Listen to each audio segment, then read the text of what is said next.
আমি অনেক দরিদ্র ফ্যামিলির ছেলে। আপনার বাবা কি করতো? আমার বাবা মানে অন্য জমিতে কাজ করতো। কৃষক ছিল? হ্যাঁ, কৃষক। ঢাকায় আসতো, ঢাকায় কাজ করতো। আচ্ছা, আপনি বড় ছেলে ছিলেন? হ্যাঁ, আমি মানে বড় সন্তান? হ্যাঁ, আমি বড়। আচ্ছা, আমি যখন জিএসসি পরীক্ষা দিই, মানে তখন তো ক্লাস 7-6, তখন অতটুকু বুঝি নেই।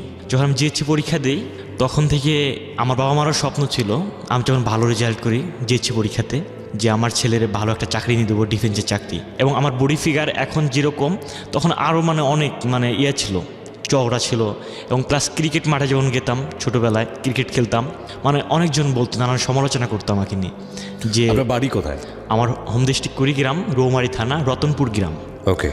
ওখানে ক্রিকেট খেলতাম, সবাই আমাকে নিয়ে সমালোচনা করতো যে অমুকের ছেলে অনেক লম্বা চওড়া। সমালোচনা না, আলোচনা করতো? হ্যাঁ, আলোচনা করতো যে ম্যাট্রিক পরীক্ষা দিলে ওর ডিফেন্সে চাকরি হবে, আর্মিতে, এরকম।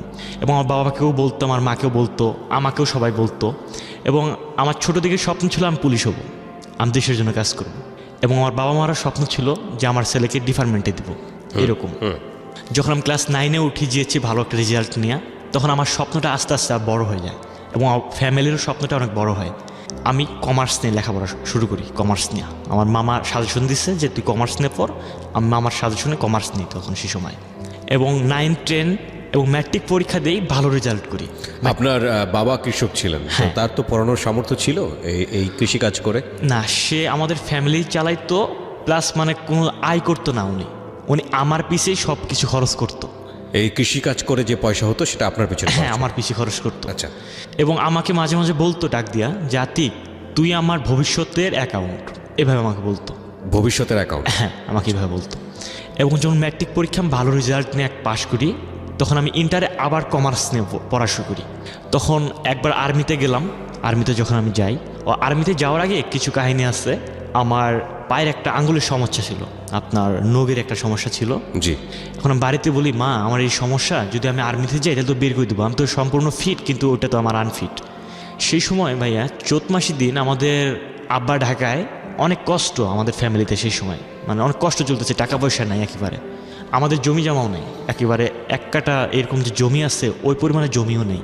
মা আমার বলতেছে যে তোর বাবার কাছে টাকা নিয়ে কিন্তু বাজার খরচ করলাম, আর সে এই সময় তো টাকা নেই আমাদের কাছে, আমরা কী করি?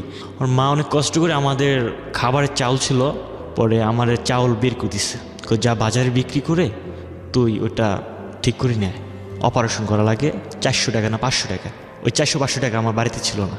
এটা আপনার খাবারের চাল বিক্রি করে এই পায়ের নখটা ঠিক করেছেন, যাতে করে আপনি আর্মিতে জয়েন করতে পারেন? হ্যাঁ, জয়েন করতে পারি। প্লাস আমি ওইটা করছি, অপারেশন করছি, হাসপাতালে আইসা ওষুধপাতি নিচ্ছি, কম কম করে ওষুধপাতি সব নিচ্ছি। ডাক্তার যে পরিমাণে নিতে বলছে ওই পরিমাণে নিতে পারিনি আমি ব্যান্ডেজ করে যখন বাড়িতে চলে আসি, প্রচুর রক্তক্ষরণ হয়। আমি যখন সুস্থ হই, মানে সুস্থ বলতে আমার শুধু পাটা শুধু অবশ করছিল, আমি যখন উঠি দেখি অনেক রক্তক্ষরণ হয়েছে। পরে যখন আমার আঙ্গুল শুকাইলো, শুকানোর পর আমি আর্মিতে যাই। এটা হচ্ছে ফেব্রুয়ারি মাসে। ফেব্রুয়ারি? আচ্ছা। আমি আর্মির মাঠে যাই। মাঠে যাওয়ার পর আমি সব কিছুতে ফিট। আপনার প্রাথমিক মেডিকেল হয়েছে, আপনার চূড়ান্ত মেডিকেলে আমার একটা দাঁতের সমস্যা ছিল, আবার একটা সাইডে দাঁতের সমস্যা ছিল। এখন আমাকে মেজর বলতেছে, মেজরের সামনে যে আসছি, পরে আমারে বলতেছে যে তুমি ওটা ক্যাপ করে নেক্সট টাইমে আইসো, তোমার ফিগার অনেক ভালো, নেক্সট টাইমে তুমি ট্রাই করিও। আমি আসলাম। দাঁতের সমস্যাটা কি আপনি আগে থেকে জানতেন? হ্যাঁ, আগে থেকে জানতাম, একবারে লাস্টে তো আমি মনে করছি যে ওইটা মনে হয় তেমন কিছু হবে না। ওকে। হ্যাঁ, কালো হয়েছে সামান্য একটু। ওকে। কিন্তু বলছে যে ওটা রোড কেনেল করে তুমি ক্যাপ করি, ওইটা ক্যাপ করে আইসো। পরে আমি আসলাম। আসার পর কলেজ করতেছি। এই সময় আমার ফ্যামিলির, মানে আমার মার সঙ্গে হঠাৎ করে কাজ করতে বলে একটা আমার আম্মু, আমি কাজ করিনি। আম্মু অনেক রাগারাগি করছে, আমি অনেক অলস টাইপ ছিলাম একটু। আচ্ছা। এবং আম্মু তেমন আমাকে কাজ করাইতো না, মানে এটা চিন্তা করতো যে আমার ছেলেরা যদি মাঠে পাঠাই, যদি আঙ্গুল কাটতো তাহলে চাকরি হবে না। আমার আম্মু নিজে কাজ করতো। আচ্ছা। একদিন কি যেন কাজ করতে দিছে একটা, আমি কাজটা করি নাই। এখন আম্মু আমার সাথে রাগারাগি করছে যে তোর আমি কবে কাজ করতে দিই, আজকে তোরা আমি বলছি এই জিনিসটা আনতে, তুই নিয়ে আসলি না, আর তুই ছাড়া আমার কে আছে, তুই বড় ছেলে। অভিমান করেছে? হ্যাঁ, অভিমান করছে। আমি আবার মনে মনে ভাবলাম যে এখন যে বাড়ি থেকে পালাই যাই আমি, তাহলে আমি কয়েকদিন ফাঁকিও দিতে পারবো, স্কুলেও যাব না, কলেজেও যাব না, প্লাস এই কাজগুলো করব না। কি কাজ ছিল এটা? এটা ছিল সেই সময় অন্যের জমিতে, ওই যে আমাদের গরু ছিল একটা, জি, মানে ধান যে কাটে, আচ্ছা, ওই ধানটা কাইটা মানে মানুষের ওদের বাড়িতে, গৃহস্থের বাড়িতে পিটাইতাম, পিটাই শুধু ওই আমরা আটিটা নিয়ে আসতাম। ও আচ্ছা আচ্ছা, বুঝতে পেরেছি। মানে ধান কেটে দিবেন, ধানটা আপনি হচ্ছে হলো ধান ছড়িয়ে, এটাকে বলে গাছ থেকে ছাড়ানো। হ্যাঁ, গাছ থেকে ধান গাছে বাড়ি দিয়ে ধানটা ছড়াবেন, এতে আপনাদেরকে যেটা দিবে ওনারা সেটা হচ্ছে খড়টা আপনারা হ্যাঁ, নিয়ে যেতে খড়টা ওটা আমরা গরুরে খাওয়াবো। আচ্ছা, এই পরিশ্রমের বিনিময়ে শুধু খড়টুকু পাবেন? হ্যাঁ, খড়টুকু। আচ্ছা, এখন আম্মুর সঙ্গে আমার তখন মাথায় এটা আসলো যে এই সময় আমি বাড়ি থেকে পালাই যাই আর আম্মুরও আমি কাদাম, এরকম প্ল্যান করলাম।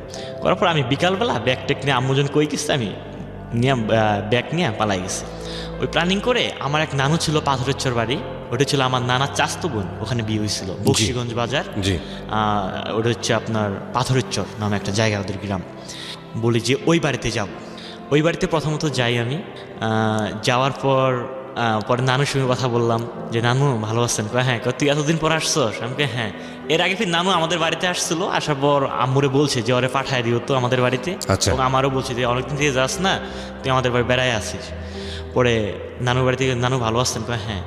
বস তুই। বাড়ির সবাই ভালো আছে? কয় হ্যাঁ ভালো আছে। কয় আসছস কয়েকদিন থাক। তো মনে মনে ভাবি যে থাকবই তো, বাড়িতে কাঁদাচ্ছি আমি মারে, মানে এই প্ল্যানিং আমার মাথার মধ্যে সবসময় ওইটাই ঘুরঘার করছে। এখন বাড়ি থেকে আমি কোনো যোগাযোগ বন্ধ করছি। তারপরের দিন টেলিভিশন, নানুর রুমে টেলিভিশন ছিল তো, আমি টেলিভিশন দেখতেছি। সেই সময় একটা মেয়ে দেখি রুমে আসছে, কেমন যেন আমার ভালো লাগলো সেই সময়টা। কোন ক্লাসে পড়েন ওই সময়টাতে? আমি ইন্টার সেকেন্ড ইয়ারে। ইন্টার সেকেন্ড ইয়ারে পড়ছেন, ওকে। আই পরীক্ষার আগে এই সময়, ওকে। কেমন যেন ভালো লাগে আমার, ভালো লাগে। পরে আমি টেলিভিশন দেখলাম, দেখার পর ও প্রতিদিন ওই নানুর রুমে আসে। এখন কে ওই মেয়েটা সেটা আপনি জানেন না? ওইটা আচ্ছা, জানি না। ওকে। পরে ওই নানুর একটা ছেলে আছে, মামা, ছোট, নাম সুজাত। ওর কাছে আমি জিজ্ঞেস করি যে এই মেয়েটা কে? আমার ভাতিজি লাগে, মানে আমার ওই নানার মানে নাতনি লাগে। আচ্ছা, আমি ফির নাতি হই। ওকে, বুঝতে পারছেন? আমি আবার বললাম যে ওর কি বিয়ে হয়েছে? কয় না, বিয়ে হয়নি। কয় মামা কি জন্য প্রশ্ন করছেন? আমি কই না, এমনিতে স্বাভাবিক, একটা সুন্দরী মেয়ে তো দেখলে বলতে পারি। ওর মামা হাসে, ফ্রি ছিলাম তো। কয় আচ্ছা ঠিক আছে, সমস্যা নেই। ও রাত্রে ঘুমাইছে, ওই সুজাত আমার মামা, ওর ফোনটা আমি নিচ্ছি বালিশের তল দেখি, নিয়ে আমি এক এক করে নাম্বার চেক করতেছি। দেখি যেহেতু ওর ভাতিজি লাগে অবশ্যই নাম্বার আসছে ওখানে। পরে দেখি ওখানে সেভ করে আছে পারভিন নামে। আমি নাম জানতাম মেয়ের, পরে নাম্বারটা ওখানে কালেক্ট করছি। ওকে। প্রত্যেক দিন সকালবেলা ওই মেয়ে আসবো, এসে টেলিভিশন দেখবো, 9টা পর্যন্ত থাকবো, আবার চলে যাইবো, আবার সন্ধ্যার পর আসবো। আচ্ছা। এবং আমিও তার সঙ্গে সময় দিতাম। এবং যেদিন থেকে আমি নাম্বার নিলাম সেদিন থেকে তার আমি SMS করা শুরু করছি। এখন বলতেছে ও SMS করে আমার পরিচয় যাচ্ছে যে তুমি কে। আমি পরিচয় আর দিই না। বেশ কয়েকদিনই ভাই কাটে, প্রায় 7-8 দিন। এইভাবে রমজান চাইফা আসে, আস্তে আস্তে রমজান আসে। বাড়িতে যাননি? না, তারপর বাড়ির সঙ্গে কোনো আমার যোগাযোগে নেই। বাড়ির কথা মনেও পড়ে না? না, আস্তে আস্তে এখানে মানে আমার সব ফিলিংসটা এখানে এসে কোনো চিন্তায় বাড়ির জন্য হয় না। বুঝতে পেরেছি, হ্যাঁ। এইভাবে প্রায় 1 মাসের কাছাকাছি চলে গেল। আমি নানুর বাড়িতে থাকি, প্লাস নানুর বাড়ি থেকে একটু আমার বন্ধুর বাড়িতে যাই। এবং বাড়িতে জানেও না আপনি কোথায় আছেন? না, বাড়িতে কি হচ্ছে আমি তাও জানি না। আচ্ছা। তারপরে এইভাবে সময় আস্তে আস্তে যাচ্ছে। পরে রমজান 3 রমজান না 4 রমজানের এই দিক আমার আম্মু ফোন করছে এখানে? হ্যাঁ, আমার নানুরে। আমি কোন জায়গায় যেন গেছি, আমি আসছি, নানু আমারে বলতেছে যে তুই বাড়ি থেকে রাগ করে আসছস। আমি কই কে বললো আপনারে? তোর আম্মু ফোন দিচ্ছিল। আমি হ্যাঁ, বাড়ি থেকে রাগ করে আসছি। তুই বলবি না? থাকবি তো থাকবি, তুই বলতি যে বাড়ি থেকে রাগ করে আসছি, তারা চিন্তাই ছিল। এবার আমার বললো যে আমি ওদের কাঁদানোর জন্যই আমি এরকম করছি। আচ্ছা ঠিক আছে, তুই বাড়িতে যাস তাড়াতাড়ি। আমার আর কিছু বললো না। আমার তো বাড়িতে কোনো চিন্তাই নেই, ওদিকে যাওয়ার আমার চিন্তাই নেই। সবকিছু মাথার মধ্যে। মেয়েটার নাম কি? পারভিন। পারভিনের জন্য, হ্যাঁ। এবং ওদের বাড়ি কি ছিল, মানে নানুর বাড়ির থেকে কাছাকাছি? একেবারে কাছাকাছি। আচ্ছা। একটা ঘর ডিফারেন্ট। ও আচ্ছা, এই ঘর? হ্যাঁ, এই ঘরে, এই ঘর। আচ্ছা আচ্ছা। পরে কেমন যেন প্রেম শুরু হলো। পরে ভালোই প্রেম একটা জমলো। জমানোর পর ফোনে কথা হয়, ও আমার সঙ্গে দেখা করে রাত্রি করে, রাত 8টা-9টার দিক। মানে কি সবাই ঘুমিয়ে গেলে পড়তে বসে যখন? ও আচ্ছা। ওর টেবিল থেকে চলে আসে। ওর বাবা কি করতো? ওর বাবা কৃষক ছিল। ওর বাবাও কৃষক ছিল? আচ্ছা। ও আসতো, আমার সঙ্গে গল্প করতো, মানে যা হয় দুজনে পাশাপাশি তাইকা। পরে আস্তে আস্তে কেমন আমার আবেগটা বা ইমোশন, মানে আমার মানে একটা ওর প্রতি কেমন যেন একটা গভীর একটা ভালোবাসা সৃষ্টি হলো। পরে আমি আমার মনের মধ্যে, আমার ব্রেনের মধ্যে একটা শয়তানি একটা কাজ করলো যে একটা কাজ করি, ওর আব্বা আম্মার ঘুমের ট্যাবলেট খায়া ওর রুমের মধ্যে আমি দেখা করবো। আর আমি বললাম যে তোমার সঙ্গে দেখা করবো। প্রথমে আমার প্রস্তাব দিলাম ওর। আমি এটা কি মানে ঘুমের ট্যাবলেট খাইয়ে ওর সঙ্গে ওর রুমে দেখা করতে হবে? অন্য কোনো প্ল্যান ছিল নাকি শুধু দেখা করাটা? এখন না you have to clear this because it's your life story. আমাদের জানার জন্যই যেন জিজ্ঞেস করছি, মানে বিষয়টা কি ইন্টেনশনালি ছিল যে না আপনারা যে সম্পর্কের মধ্যে আছেন এটা পবিত্রতম সম্পর্ক থেকে একটা অনৈতিক সম্পর্কের দিকে যাচ্ছে, ব্যাপারটা কি এরকমই ছিল? না, আমার প্রেম ছিল পবিত্র প্রেম। প্রেম ফিলিংসটা পবিত্রই ছিল, হ্যাঁ, পবিত্র মানে ছিল। আপনারা ওর রুমে দেখা করতে যাবেন, ও তো আপনার রুমে আসতো, ওর রুমে দেখা করতে যাওয়ার এখন প্রয়োজনটা কি আমি ছিল? যে রুমে থাকি আমার ছোট মামা আমার সাথে থাকে, এটা সমস্যা। আচ্ছা, ওর okay. রুমটা একাই। আচ্ছা। এখন বাইরে যদি দেখা করি তাহলে সমস্যা। সমস্যা। এই জন্য রুমের ভিতরে হ্যাঁ, যাবেন। রুমে যেহেতু আচ্ছা। একাই থাকে। তো বাবা মাকে সেজন্য স্লিপিং পিল খাওয়াতে হবে। হ্যাঁ, আচ্ছা। এখন ওরে বললাম যে তোমার রুমে আমি যাব, আমার তো আসবা, আমার আব্বা আম্মা যখন থাকে সারা, আমি সমস্যা নেই, এই ব্যবস্থা আমি করতেছি। ওরা আমি বাজার থেকে ঘুমের ট্যাবলেট নিয়ে আসছি, 2টা 3টা নিয়ে আসছি, নিয়ে এসে আমি সুন্দর করে মানে গুঁড়া করছি। আচ্ছা, গুঁড়া করে ওরা বলছি যে এটা তুমি ইফতারের শরবতের সাথে খাওয়াই দিন। আমি আল্লাহর কাছে মাপ চাই, আমি অনেক একটা ভুল করছি এই সময়। না ঠিক আছে, আপনি যেটা করেছেন সেটা আপনি বলতে আসছেন এখানে, আপনি ভুল করেছেন সেটা আপনার ভিতরে অনুতপ্ত বোধ আছে বলেই আপনি এখানে হ্যাঁ, এসেছেন। কারণ সমস্যা নেই, বলুন। রোজার মাসে যে ইফতার করব যে পানি দিয়া, ওখানে আমি ঘুমার ট্যাবলেট খাওয়াই দিচ্ছি। না তারপর আপনি ওকে বলেছেন মিশানোর জন্য। হ্যাঁ, মিশানো ও রাজি হয়ে গেছে। হ্যাঁ, ও রাজি হয়েছে। তারপর এবং ও খাওয়াইছে এবং আমার বলছে হ্যাঁ আসতে পারো তুমি। আমার যে রুমটা ছিল সেই রুমটা হচ্ছে নানু ওই রুমে থাকতো, আমার এই রুম ছিল, মাঝখানে একটা পার্টিশন ছিল ওখানে। জি। মানে আমি যদি বেরোতাম তাহলে ওই রুমের মাঝখান দিয়ে যা লাগতো, যা ওদের দরজা খোলা লাগতো। ওকে। এখন ভাবলাম যে এবার যেগুলো তো টের পাইবো ওরা। জানলা ছিল একটা, জানলার মতো গ্রিল ছিল না আমাদের। আমি কি করছি, জানলা খুলে ড্রাইভ করছি জানলা থেকে। মানে আপনার রুমে জানলা দিয়ে বেরোচ্ছেন আপনি, হ্যাঁ, তখন চিন্তা হয়নি আপনি বাসার ভিতরে ব্যাক করবেন কিভাবে? এই জানলা দিয়ে আমি ঢুকবো আবার। জানলা দিয়ে ঢুকবেন, মানে okay. জানলাটা তেমন উঁচা ছিল না, কাছাকাছি ছিল। আচ্ছা আচ্ছা। তারপর আমি এক পর্যায়ে রুমের কাছে যাই, যাওয়ার পর দেখি দরজা লক করা, শুধু জানালা খোলা। এখন ভাইয়া আমার লাইফের প্রথম তো অনেক একটা ভীতু একটা কাজ করলো। আল্লাহ কি টিপ যে টিপ হয়। টিপ টিপ টিপ হ্যাঁ, টিপ বুকের মধ্যে। মানে শীতের রাত, কেমন যেন একটা ভয় লাগছে। কি করলাম, জানলা দিয়ে হাত দিলাম ভিতরে। আমি আচ্ছা। ভিতরে হাত দিয়া দেখি কাজ হয় না, ওরা আমি পারি না। পরে একটা বাইরে একটা শোলা ছিল, আমরা বলি শোলা, পাটের ভিতরে যেটা থাকে, আচ্ছা ওইটা দিয়ে আমি গোতা মারছি পরে। আচ্ছা। পরে গোতা মারছি, ও বুঝতে পারছে, আসছে। পরে ও দরজা খুলে দিচ্ছে। যে এই সময় যদি রেডিও নেটওয়ার্ক না থাকে তাহলে কি হবে? ধরেন আপনারা যারা শুনতেছেন কান বেঁধে উদ্গ্রীব হয়ে কি হতে যাচ্ছে, হ্যাঁ সে ধরেন আপনার রেডিও আপনি আর শুনতে পাচ্ছেন না, ঢাকা এফএম এখন আর শোনা যাচ্ছে না, তাহলে কি হবে? ওকে, না অবশ্যই আমরা শুনবো, বাট আমি একটা জিনিস আপনাদেরকে বলতে চাই একটা ছোট্ট করে। সেটা হচ্ছে আপনারা নিশ্চয়ই জানেন, একটা ছোট্ট বিজ্ঞাপন করে নিই আমার বইয়ের। জীবন গল্প এবং সিক্রেটস নামে আমার একটা বই বাজারে এসছে, ঢাকা FM 90.4-এর একটা মাত্র বই। বইটি যদি আপনারা সংগ্রহ করতে চান, আপনারা বইমেলা থেকেই বইটি সংগ্রহ করতে পারবেন। 101 নম্বর স্টল নাম্বারটা খুব সহজ মনে রাখা, 101 নম্বর স্টল। এটা হচ্ছে বর্ণ প্রকাশের স্টল। আমি মাঝে মাঝে যাচ্ছি চুরি চুরি করে, অনেকেই আমার কাছ থেকে জানতে চেয়েছেন ফোন করে, প্লাস হচ্ছে SMS-এর মাধ্যমে, এছাড়াও ফেসবুকের মাধ্যমে, যে এবারের বইমেলায় আমি যাব কি না। হ্যাঁ, এবারের বইমেলায় আমি যাচ্ছি আগামী শুক্রবার। আজকে হচ্ছে কি বার? বুধবার থেকে বৃহস্পতিবার পড়লো, অর্থাৎ পরশুদিন। আগামী শুক্রবার ঠিক সকাল 11টায় বর্ণপ্রকাশের স্টলে। বর্ণপ্রকাশের স্টল নাম্বার হচ্ছে 101। বইমেলার গেট দিয়ে ঢুকেই, সরওয়ার্দী উদ্যানে বইমেলার গেট দিয়ে ঢুকেই হাতের বামে পড়বে বর্ণপ্রকাশ 101 নম্বর স্টল। দেখবেন আমার ছবি অনেক বড় করে উপরে দেওয়া আছে। ওখানে ঠিক সকাল 11টায়, আগামী শুক্রবার সকাল 11টায় আপনাদের সঙ্গে আমার দেখা হচ্ছে। যারা দেখা করতে চান চলে আসবেন বইমেলাতে, যারা আমার হাত থেকে বইটি কিনতে চান চলে আসবেন। আগামী শুক্রবার ঠিক সকাল 11টায় 101 নম্বর স্টল, বর্ণপ্রকাশের স্টল, সরওয়ার্দী উদ্যানের। ওকে, দেখা হচ্ছে আপনাদের সঙ্গে। হ্যাঁ বলুন, তারপর কি হলো? তারপর ও খুলে দরজা, দিছে দরজা, হ্যাঁ, ও দরজা খুলে দিছে অলরেডি। আমি যে রুমের ভিতরে ঢুকছি আমার প্রচন্ড ভয় লাগতেছে, মানে আমার শরীর কাঁপতেছে, কাঁপাকাঁপি দেখতেছে। কাঁপা শুরু করছে। পরে ওদিক দরজা লক করলো, আমি মনে মনে করি কোনো প্ল্যানিং করলো নাকি। মানে আমার মাথার মধ্যে এই চিন্তা আসে গেলো যে Okay, এই সময় যদি ধরা খাই তাহলে তো মায়েরও খাইবো, মান সম্মান শেষ এই সময়। আর নানুর বাড়িতে আসছে, নানুরও মান সম্মান শেষ। Right. এরকম চিন্তা আসলো মাথার মধ্যে। পরে দেখি ল্যাব তো শীতের দিন, সোজা ল্যাবের তলে ঢুকে বললাম। ল্যাবের ঢুকে প্রায় 5 মিনিট প্রায় নীরবতা মনে পালন করছিলাম আমি সেই সময়। মানে কোনো কথা নেই, সাউন্ড নেই, মানে ভয় কাজ করছে সেই সময় আমার। মানে একটু পর ওর সঙ্গে কথা তো বলা যায় না রুমের ভিতর। আমাকে ও বলতেছিল ভয় পাইছো, আমি কই ভয় তো পাওয়ারই কথা, না ঘুমায় বসছে আব্বু আম্মু। আর রুমের ভিতরের পারিশন আবার লক করা দরজা, কোনো সমস্যা নেই। ভাইয়া আস্তে আস্তে ওখানে কথা বলতে বলতে অন্য একটা ফিলিং জন্মে গেল। আসলে চিন্তাধারা ছিল খুব না, স্বাভাবিক। হ্যাঁ এই জিনিসটা হবে। এবং আমার লাইফের প্রথম এটা, এবং আমি কোনো মেয়ের লাইফের, মানে ও আমার লাইফের প্রথম, ওর সঙ্গে আমি অবৈধ মেলামেশা করি। এটা মানে এটা আপনাদের আমার জীবনের প্রথম, এটা মেয়ের সঙ্গে আমার মেলামেশা চিন্তা ছিল না, কিন্তু হ্যাঁ। ইন্টেনশনালি জিনিসটা হয়ে যায়। হয়ে গেছে। হ্যাঁ। আমার জীবনের প্রথম এটা, দুজনেই মানে দুজনের সম্মতিতেই জিনিসটা হয়েছে। তারপর শারীরিক মেলামেশা হলো ওখানে আমার লাইফের প্রথম ওইটা। ওখানে আমি ছিলাম প্রায় 3টা পর্যন্ত, 12টায় ঢুকছি 3টায় বেরোইছি ওখান থেকে। জি, সেদিন রাত কাটার পর আমার কিচ্ছু ভালো লাগে না আর।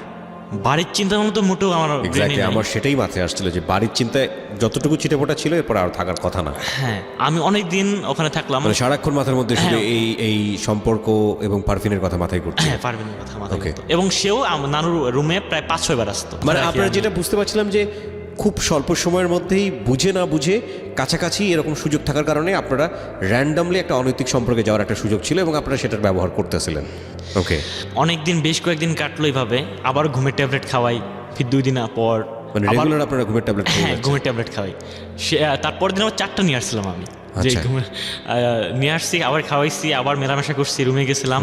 এভাবে দীর্ঘ প্রায় 5-6 দিন ওর সঙ্গে আমার মেলামেশা হয়েছে। প্রায় 15 দিনের মধ্যে এটা মেলামেশা হয়। সেই সময় নানু আমার বলতেছে যে তুই বাড়ি চলে যা। নানু মনে একটু বুঝতে পারছে। বিষয়টা বুঝতে পেরেছে। হ্যাঁ, হ্যাঁ, একদিন কি হয়েছে, আমি জানলা ড্রাইভ করে চলে গেছি, নানু আমার রুমে আসছে। দেখে আমার রুমে এসে দেখে জানলা খোলা। সে ভয় তো আতঙ্ক, কি কোনো চোট্টর আসছে নাকি, দেখে বিছানায় আমিও নেই। পরে কি হলো, কোথায় গেছে? পরে নানু দাঁড়িয়ে আসছে, ওদের ভিটা ছিল, ভিটার আপনার উঠানে দাঁড়িয়ে আসছে, দেখে আমি পারভিনের রুম থেকে বের হয়ে আসছে। পরে নানু আমার কোনো কিচ্ছু বলেনি, সে আবার চুপচাপ করে রুমে শুয়েছে। আমি আবার জানলা দিয়ে ভিতরে ঢুকে আবার জানলা লক করছি, ওইটা উনি দেখছে। উনি আমার একটা কথাও বলেনি, না বললা তারপরের দিন বলছে যে তুই বাড়ি চলে যাস। তোর আম্মু ফোন দিছিল, মানে উনি আরো আমার প্রতি মানে আবার জোর দিচ্ছে যে বাড়ি চলে যা। তারপর জানু চাপ দিচ্ছে বাড়ি যাওয়ার জন্য। হ্যাঁ, পরে আমি একদিন পর চলে গেলাম বাড়িতে। অনেকদিন পর বাড়িতে গেলাম, মা তো বলতেছে যে তোর বাড়ির কথা মনে পড়ে না, ওখানে গেছোস, তোর পরীক্ষার সামনায়। আমি আবার অ্যাকাউন্টিং প্রাইভেট পড়ি, তোর প্রাইভেট পড়া লাগবো না। আমি কই হ্যাঁ পড়বো, সমস্যা নেই। আবার আমি প্রাইভেট আগের মতো কিছু শুরু করি। আর পারভিনের সঙ্গে আমার কথা হয়, ফোনে কথা হয়। কথা বলতে বলতে আমার পরীক্ষা আমার চাইফা আসে। সে সময় পরীক্ষা একেবারে কাছে চলে আসে। সেই সময় পারভিনের আমি বলি যে তুমি কথাবার্তা একটু কম করে বললো, আমার সমস্যা হয়। আমি ওরা বললাম, মানে চিন্তাধারাটা আমি ফাঁকে আসছি তো, এখন রোমারিতে ওর বাড়ি পাথরের চর, আমার পরিবর্তন হওয়া শুরু করলো। মানে ওর প্রতি আমার ফিলিংসটা কমতে শুরু করলো। হ্যাঁ, শুরু করলো। ওর আমি বললাম যে পরীক্ষা আমার সামনে, তুমি কম কম কথা বলো। আচ্ছা ঠিক আছে। আমি পরীক্ষা দিলাম, ভালো করে পরীক্ষা দিলাম। দেওয়ার পর আমার মামা থাকতো নবীনগর কালামপুরে থাকতো। জি, ওই মামার বাড়িতে বেড়াইতে আসবো পরীক্ষার পর, কোনো কাজ বাজ নাই। এখন মামা আমারে বলতো যে তুই অনেকদিন থেকে আগে থেকে বলতো যে আমার বাড়িতে আয়। মামা আবার চাকরি পাইছে 2012 সালে ডিবি পুলিশ। সে ওকে, যে আমি কোথায় থাকি তুই দেখা যা, একটু ঘুরাই টুরাই যা, এখানে ঢাকা শহরে আসস নাই, একবার দেখা যা। আমি কই আচ্ছা ঠিক আছে। পরীক্ষার পরে মামার বাসায় আসলাম। আসার পর এখানে বেশ প্রায় 4-5 দিন ছিলাম। 4-5 দিন থাকার পর আমার আগে থেকে প্ল্যানিং ছিল যে আমি পারভিন সহ প্রেম করতেছি, এখন এই অবস্থায় শুধু প্রেম করলে হবে না, আমাকে একটা ইনকামের সোর্স বের করতে হবে ঢাকা শহরে। অর্থাৎ মামার বাসায় যাব, মামার বাসা থেকে আমি যে আমার বন্ধুর কাছে যোগাযোগ করছি, আমার বন্ধু আছে, ওদের কাছে যাব, ওরা জব করে, আমিও জব নেবো, নিয়ে আমি পারভিনের বের করে নিয়ে আসবো। এই ধরনের আমার চিন্তা ভাবনা প্ল্যানিং কাজ করে। ওকে, পরে মামার বাসায় আসলাম। আসার পর 6-7 দিন থাকলাম। থাকার পর মামারে বলতেছি, মামা আমি চলে যাম। ও কেন, তুই সেদিন আসলি থাক, আরও কিছুদিন থাক। মামা আমার অফিস করে, মামি একাই নতুন বিয়ে করছে, মামি তোর মামির সঙ্গে সময় টময় দে। আমি না মামা চলে যেতে হবে, সমস্যা আছে। পরে মামা আমার টাকা দিচ্ছে 1000 টাকা। মামা বলতেছে যে চল তোরে তাহলে গাড়িতে টিকিট করে দিয়ে আসি। মামা আপনাকে যাওয়া লাগবো না, আমার বন্ধু আছে, বন্ধুর সঙ্গে দেখা করে আমি চলে যাব নবীনগর স্মৃতিসৌধতে, আমার বন্ধু এখানে আসবো, তার সঙ্গে ঘোরাফেরা করে আমি চলে যাব, আপনার আশা লাগবে না। বলে আচ্ছা ঠিক আছে, যা, আমার ফোনের সঙ্গে আমার সঙ্গে যোগাযোগ করিস ফোনে, সমস্যা হলে। আচ্ছা ঠিক আছে। ওখানে গেলাম, বন্ধুরা যা বললাম, বন্ধু আমার একটা চাকরির দরকার। আচ্ছা ঠিক আছে থাক তুই। এখন ওর কাছে আমি প্রায় 7-8 দিন থাকলাম। চাকরি কোনো ব্যবস্থা হলো না, অনেক খোঁজাখুঁজি করতেছে। আচ্ছা, ও মেসে থাকে তো, আমি মেসে কষ্ট করে থাকি। জি, আর পারভিনের সঙ্গে আমার কথাবার্তা চলে ফোনে। হ্যাঁ, ফোনে কথাবার্তা চলে। এবং পারভিনও আমি বলতেছি যে আমার চাকরি হবে, রেডি থেকে তোমার আমি নিয়ে আসবো, এরকম কথা আমি বলছি পারভিনরে। পরে আমার একটা চাকরি হয়, প্রাণ আরএফএল কোম্পানিতে জব হয়। প্রাণ আরএফএল কোম্পানিতে জব হয়। এখানে ঢাকা মধ্যপাড়ায় আমি পরীক্ষা দিচ্ছি, এখানে ইন্টারভিউ হয়েছে সব কিছু। পরে আমার এখন চাকরি হয়। চাকরি হওয়ার পর তখন আমার পোস্টিং করে কোনাবাড়িতে, ওখানে আমি কাজ করি। এখন আমি যোগাযোগ করতে করতে একদিন দেখি ওর ফোন অ্যাক্টিভ না, বন্ধ কেন?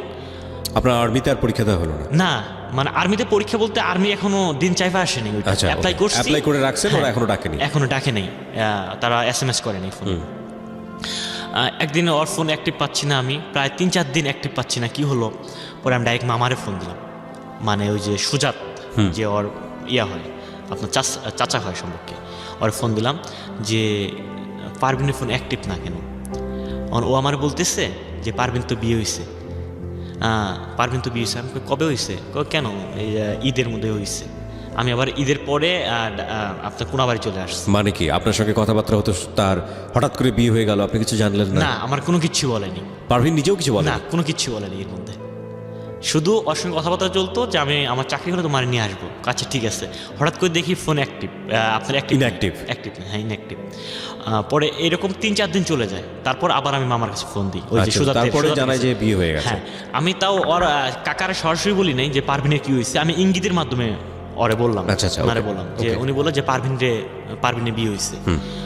আমি তখন অনেক একটা কষ্ট পাইলাম। আর তখন আরও ভাই ওর প্রতি আমি আরও দুর্বল হলাম, কেমন যেন মানে ওই আপনার দৃশ্যগুলো আমার সামনে চলে আসে। পৃথিবীর নিয়মই তাই, তাবৎ পৃথিবীর সমস্ত জায়গায় নিয়মই তাই, যে জায়গায় বাধা আছে সেটার প্রতি টান আছে, এটা শুধু মানুষের মধ্যে না। জি ভাইয়া, তখন তো আমার অনেক কান্না হয়, আমি ঘুমাইতে পারি না সারাদিন। ওই দৃশ্য আমি চেলসির চাকরি করি, আরও চেলসি তো টার্গেট থাকে আমাদের কোম্পানি থেকে, আমি কাজও করতে পারি না ঠিক মতো, শুধু ওইটা চিন্তা আসে মাথার মধ্যে। ওরে এইভাবে প্রায় 2-3 মাস কাটে এইভাবে, নানান ঝামেলা, আমার মানসিক টেনশনের সাথে আমি জড়িত। জি। পরে আমি ভাবলাম যে ও যখন বিয়েই করছে তাহলে ওর কথা আমি চিন্তাই করবো না। ও যদি পারে, ও কি জন্য আমার সাথে এরকম প্রতারণা করলো? কারণ আমার সাথে মেলামেশা করে। ও যদি পারে, আমি পারবো না কেন? আমি তো আমার বাপের এক ছেলে, আমার বাবা মার স্বপ্ন আছে, মানে এই হিটটা আমার মনে একটা আইসা গেল।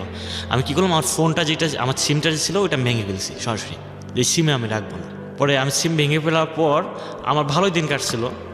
ওর টেনশন আমার মাথায় আসলো, আমি কাজের চাপে বা ব্যস্ততার মাঝে আমি ওটা মনে করিনি যে এটা যদি মনে করি তাহলে আমার লাইফটা চলবো না, এই অবস্থায় শেষ ডাউন, এটা আমি ভাবতাম। ওকে। তারপর ও 2-3 মাস পর 5-6 মাস সংসার করছে। তারপর একদিন রাত 10টার সময় আমার SMS করছে একটা, যে আমি পারভিন। আমি কই পারভিন আমার? কত মাস সংসার করেছে? 6 মাস। 6 মাস। পরে ওর ফোন দিচ্ছি, আমি ফোন দেওয়ার পর বলতেছে যে তুমি কোথায় আছো? আমি বলতেছি যে আমি কোথায় থাকবো, আমি যেখানে ছিলাম ওখানেই আসছি। তুমি ফোন দিচ্ছ কি জন্য, ভালোই আসছো? হ্যাঁ। ও বলতেছে হ্যাঁ ভালো আছি, কিন্তু ওই রকম ভালো না। আমি কীরকম ভালো? যে আমি এখন খুবই কষ্টে আছি, তুমি আমাকে নিয়ে যাও। মানে ও আর কোনো কথা বাড়াইলো না, সরাসরি আমার বলতেছে যে আমারে নিয়ে যাও। আমি কই মানে তোমার আমি নিয়ে আসবো মানে? তুমি তো অনেক সুখে আছো, তোমার স্বামী নাকি ভালো চাকরি করে, ভালো শিক্ষিত ফ্যামিলি, তাহলে তুমি ওই সংসার থেকে আমার কাছে আসবা, এর কোনোদিন সম্ভব না। এটা ও আপনাকে অফার করছিল? হ্যাঁ, ও আমার অফার করছিল। আচ্ছা। আমি আবার ফোনটা কি করছি, কাইটাতে ফোন বন্ধ করে রাখছি, কারণ আমার চিন্তা একটাই আসছে ভাই এই সময় যে না, এটা কখনো সম্ভব না। কারণ ওর বিয়ে হয়েছে, এই সময় যদি আমি আমার লাইফে নেই তাহলে দেখা যায় আমার ফ্যামিলি ওর জন্য অপমানিত হবে আপনার সবার কাছে, এবং আমিও অপমানিত হবো ফ্রেন্ড সার্কেলের কাছে, এবং আমার লাইফটা ধ্বংস। আমার এরকম চিন্তা আমার মাথার মধ্যে ঘুরপাক করছে। ওকে। এবং আমি সিমটা ফোন বন্ধ করে রাখছি, এবং প্রায় 2-3 ঘন্টা পর আমি ফোন অন করছি, আবারও ফোন করছি। মানে আমি অনুমান করলাম যে ও মনে হয় সারাক্ষণ আমার ফোনে ট্রাই করে। আচ্ছা। ও আবারও বলতেছে যে আমার নিয়ে যাবো না। আমি কই ভাই এটা সম্ভব না, তুমি কি পাগলামি করতেছো, তুমি ভাইবে আবার দেখো। দেখে আমি আবার ফোন কাইটা দিয়ে আবার বন্ধ করছি প্রায় 1 দিন, ফুললি 1 দিন কোনো ফোন আমি অ্যাক্টিভ করিনি। ফোন আমি খোলার পর ও আবার ফোন দিছে আমার, আবার ফোন দিছে। ওকে।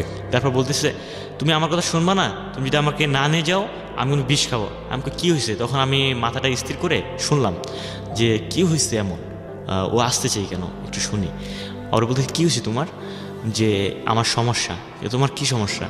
আমার শাশুড় শাশুড়ি আমার দেখতে পায় না, আমার জ্বালাতন করে, তারা খুবই খারাপ, আমার অত্যাচার করে, এবং আমার হাজব্যান্ড ঢাকায় আরেকটা বিয়ে করছে। এটা কি ওকে বিয়ে করার পরে না আগেই ছিল? আগেই ছিল। আচ্ছা। ও আমার এটা বলতেছে আচ্ছা, যে ও নাকি ঢাকায় বিয়ে করছে। ওকে। আমি এই জন্য এই সংসার করুম না, তুমি যদি আমাকে না নিয়ে যাও, আমার কেউ নাই এখন, আমার বর্তমান কেউ নাই, তুমি শুধু আসো, তুমি যদি আমাকে না নিয়ে যাও তাহলে আমি বিষ খাবো। আমি বলছি আমি তোমার আসছি, তাহলে তুমি বিয়ে করার সময় আমার ফোন দাও না কি জন্য? বলতেছে সেই সময় আমি সুযোগ পাইনি। আমি কই সুযোগ পাও নাই মানে? তুমি কি কথা বলতেছো? পরে নানান কথা ওখানে হয়েছে, হওয়ার পর আমি ফোন রাগ করে আবার কাটা দিচ্ছি। তারপর ভাইয়া ফোন কাটার পর আমার মাথার মধ্যে শুধু ঘুরপাক, ওই দৃশ্যগুলো আবার আমার চোখের সামনে আসতেছে। মানে আপনার প্রেমের দিকে যে অনৈতিক সম্পর্কগুলো ছিল, বা ওর সঙ্গে যে ইন্টিমেট রিলেশনশিপ যেটাকে আমরা বলি, ওকে, এই দৃশ্যগুলো আবার আমার চোখের সামনে ঘুরপাক করতেছে।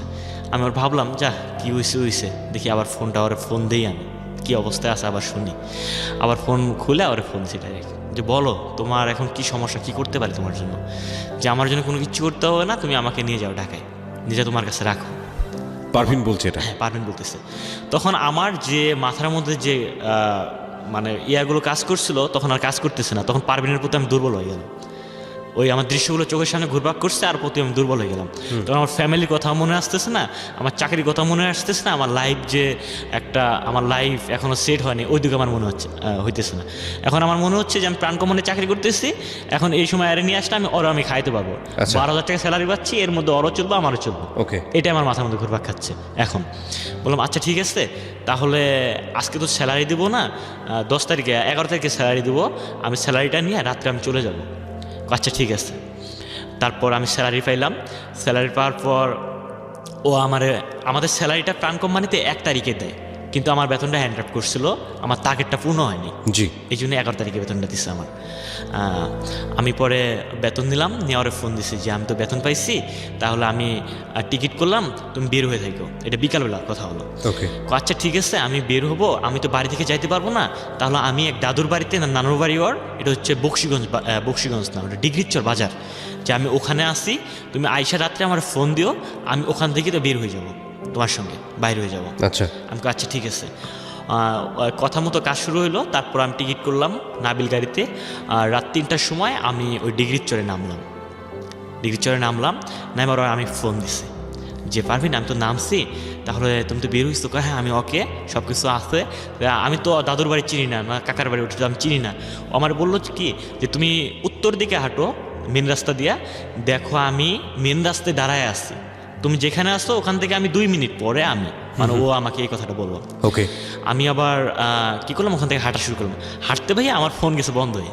ওহো, আমার নর্মাল একটা ফোন ছিল, একেবারে শাটডাউন, মানে ফোন আর অন হচ্ছে না, বারবার ট্রাই করছি, ফোন অন হচ্ছে না। আমি ওখান থেকে প্রায় 5-6 বার রাউন্ড করছি, প্রায় 2-3 কিলো গেছি পর্যন্ত, কিন্তু ওর আর দেখা আমার মিলেনি। তখন কটা বাজে? রাত 3:30, তখন 4টার কাছাকাছি, 3:30 মাই সেই রাত্রে। ওকে, তারপর আমি অনেক আমার মানে ভয় কাজ করছে এখন, যে কি হলো, ওরও তো পাইতেছি না, এখন যদি কেউ যদি আমাকে দেখে এই সময়, তাহলে চোর মনে করে পিটাই, যে এত রাত্রে ঘোরাঘুরি করতেছে। আর আমার পায়ে বুট ছিল, জুতা ছিল, মেন রাস্তায় হাঁটতেছি তো, রাস্তার পাশে রুম আছে, অনেকজনের বাড়ি আছে, শব্দ হচ্ছে সেই রাত্রে, কোনো শব্দ নেই, শুধু আমার পায়ের জুতার শব্দ হচ্ছে। ভাবলাম এই সময় হাঁটা যাবো না।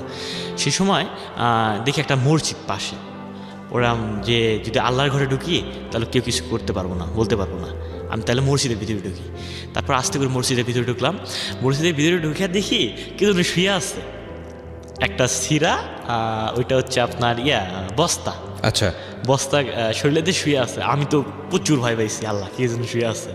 দেখে এক পাগল আমার দেখা যখন পাইছে, আমার কোনো কিছু বলতেছে না, আমার শুধু দেখতেছে, আমার ভয় করতেছে। আমি পাগলের সঙ্গে কোনো কিছু কথা বললাম না, পাগলটা এক কোণে, আমি গেলাম ওই কোণে, যে আমি বইলাম ওখানে।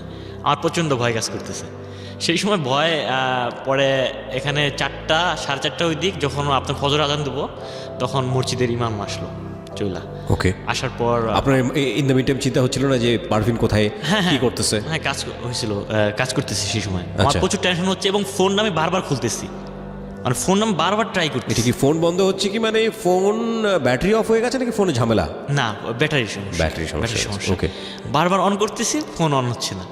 এবং সেই সময় ইমাম সাহেব চলে আসলো, আমার বললো, আমি সালাম দিলাম যে তুমি কে? আমি বললাম হুজুর আমি তো আসছি ঢাকা থেকে, এখানে আমার গাড়ি দিয়ে নামিয়ে দিচ্ছে, আমার বাড়ি তো দূরে, এই জন্য মসজিদে উঠছি, ফজর নামাজ পড়ে একটু ভোর হলে আমি চলে যাব, শীতের সকালের জন্য বের হইনি আমি এত রাত্রে। আচ্ছা ঠিক আছে, সমস্যা নেই। আর ইমাম সাহেবও এত আমার প্রশ্ন করলো না।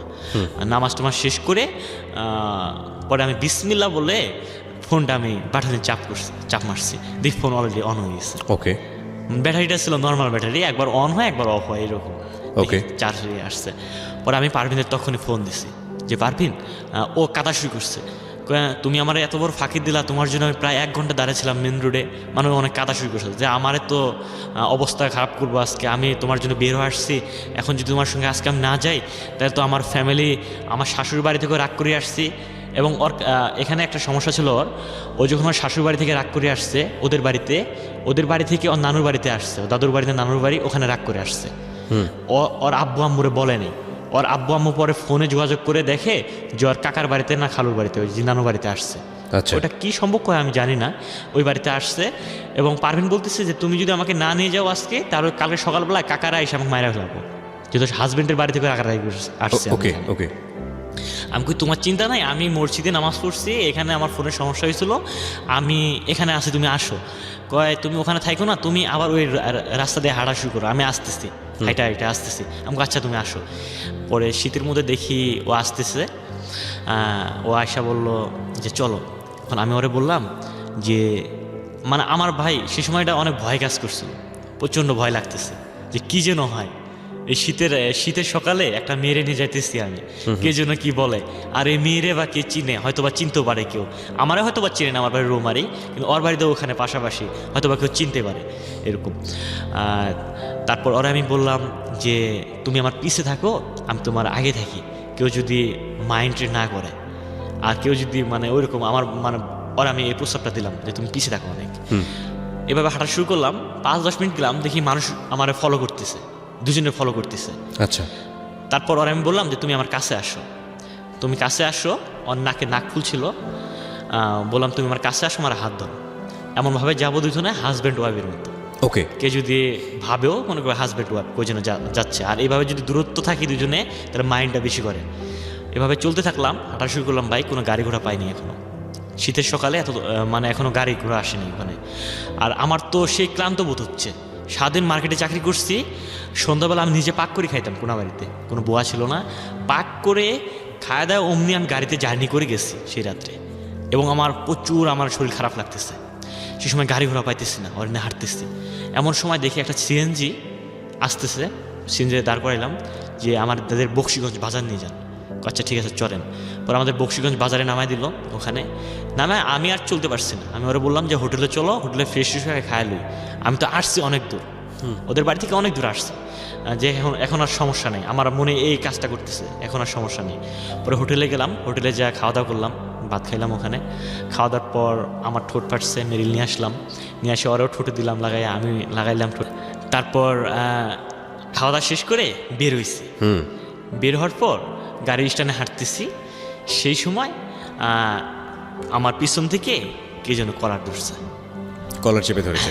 চেপে ধরছে। পারভিন শুধু পাশ থেকে বলছে ভাইয়া, আমার তো আত্মায় পানি নেই। মানে ওর ভাই? হ্যাঁ ওর ভাই।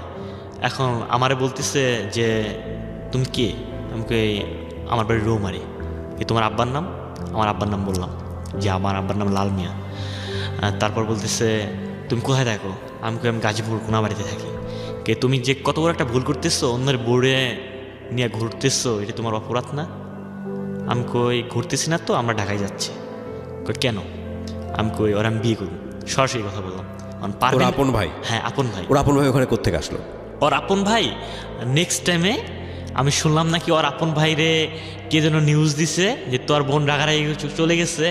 আমি ভাইয়া এই প্রশ্নটা আজকে আমি এই মানে প্রশ্নটার অ্যান্সার আজকেও আমি পারি নাই, যে ওর ভাই কিভাবে আসলো বক্সিগঞ্জ বাজারে।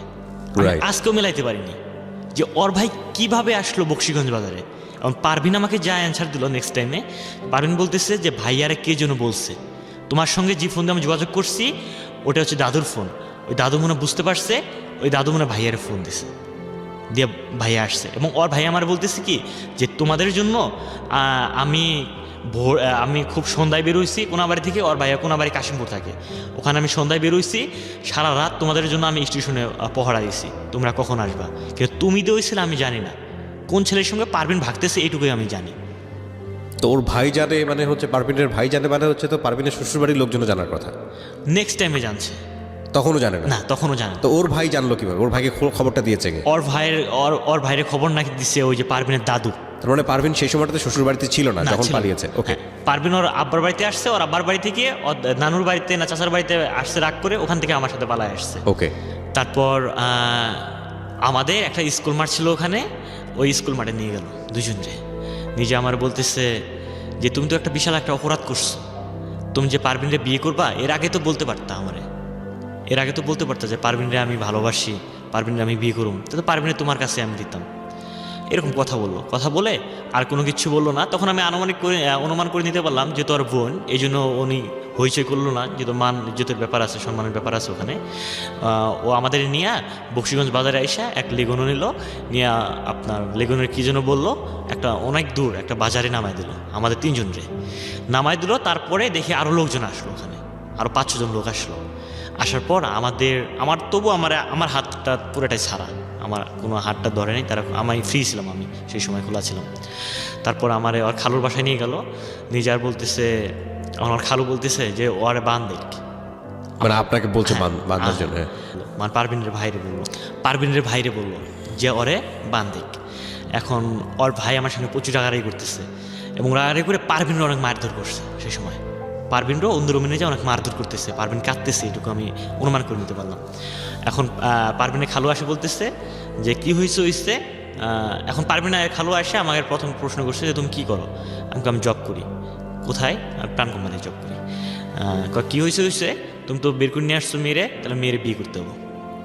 পরে সব কিছু বিয়ের কাগজপত্র সব রেডি করছে। আচ্ছা। করার পর বিয়ে পড়ানো শুরু করছে। আমি তো অনুমতি দিচ্ছি ঘুমানোর আগে যে আপনারা যা করবেন তা। ওকে। তারপর আমি অলরেডি বিয়ে করার সময় কাজী সাহেব একটা প্রশ্ন করে, আমার সার্টিফিকেটের বয়স ছিল সেই সময় 17 বছর। ওকে। 18 বছরের নিচে, মানে 16 বছর 17 বছরের কাছাকাছি বয়সটা সেই সময় আমার। তখন কাজী সাহেব আমার বললো যে তুমি এখানে লেখো আমার বয়স 22 বছর, ওই যে একটা মূল কাগজে। আচ্ছা। যে এখানে লেখো আমার বয়স 22 বছর। পরে লিখলাম আমি আমার বয়স 22 বছর। আমার বলতেছে তোমার ছবি আছে তোমার কাছে? আমার কাছে তো অলরেডি ছবি থাকতো, সত্যিটা করা ছবি থাকতো, কারণ আমি বিভিন্ন চাকরিতে যদি অ্যাপ্লাই করতাম আমার ছবিগুলো লাগতো। জি। তারপর আমি ছবি দিলাম, 2 কপি ছবি দিলাম।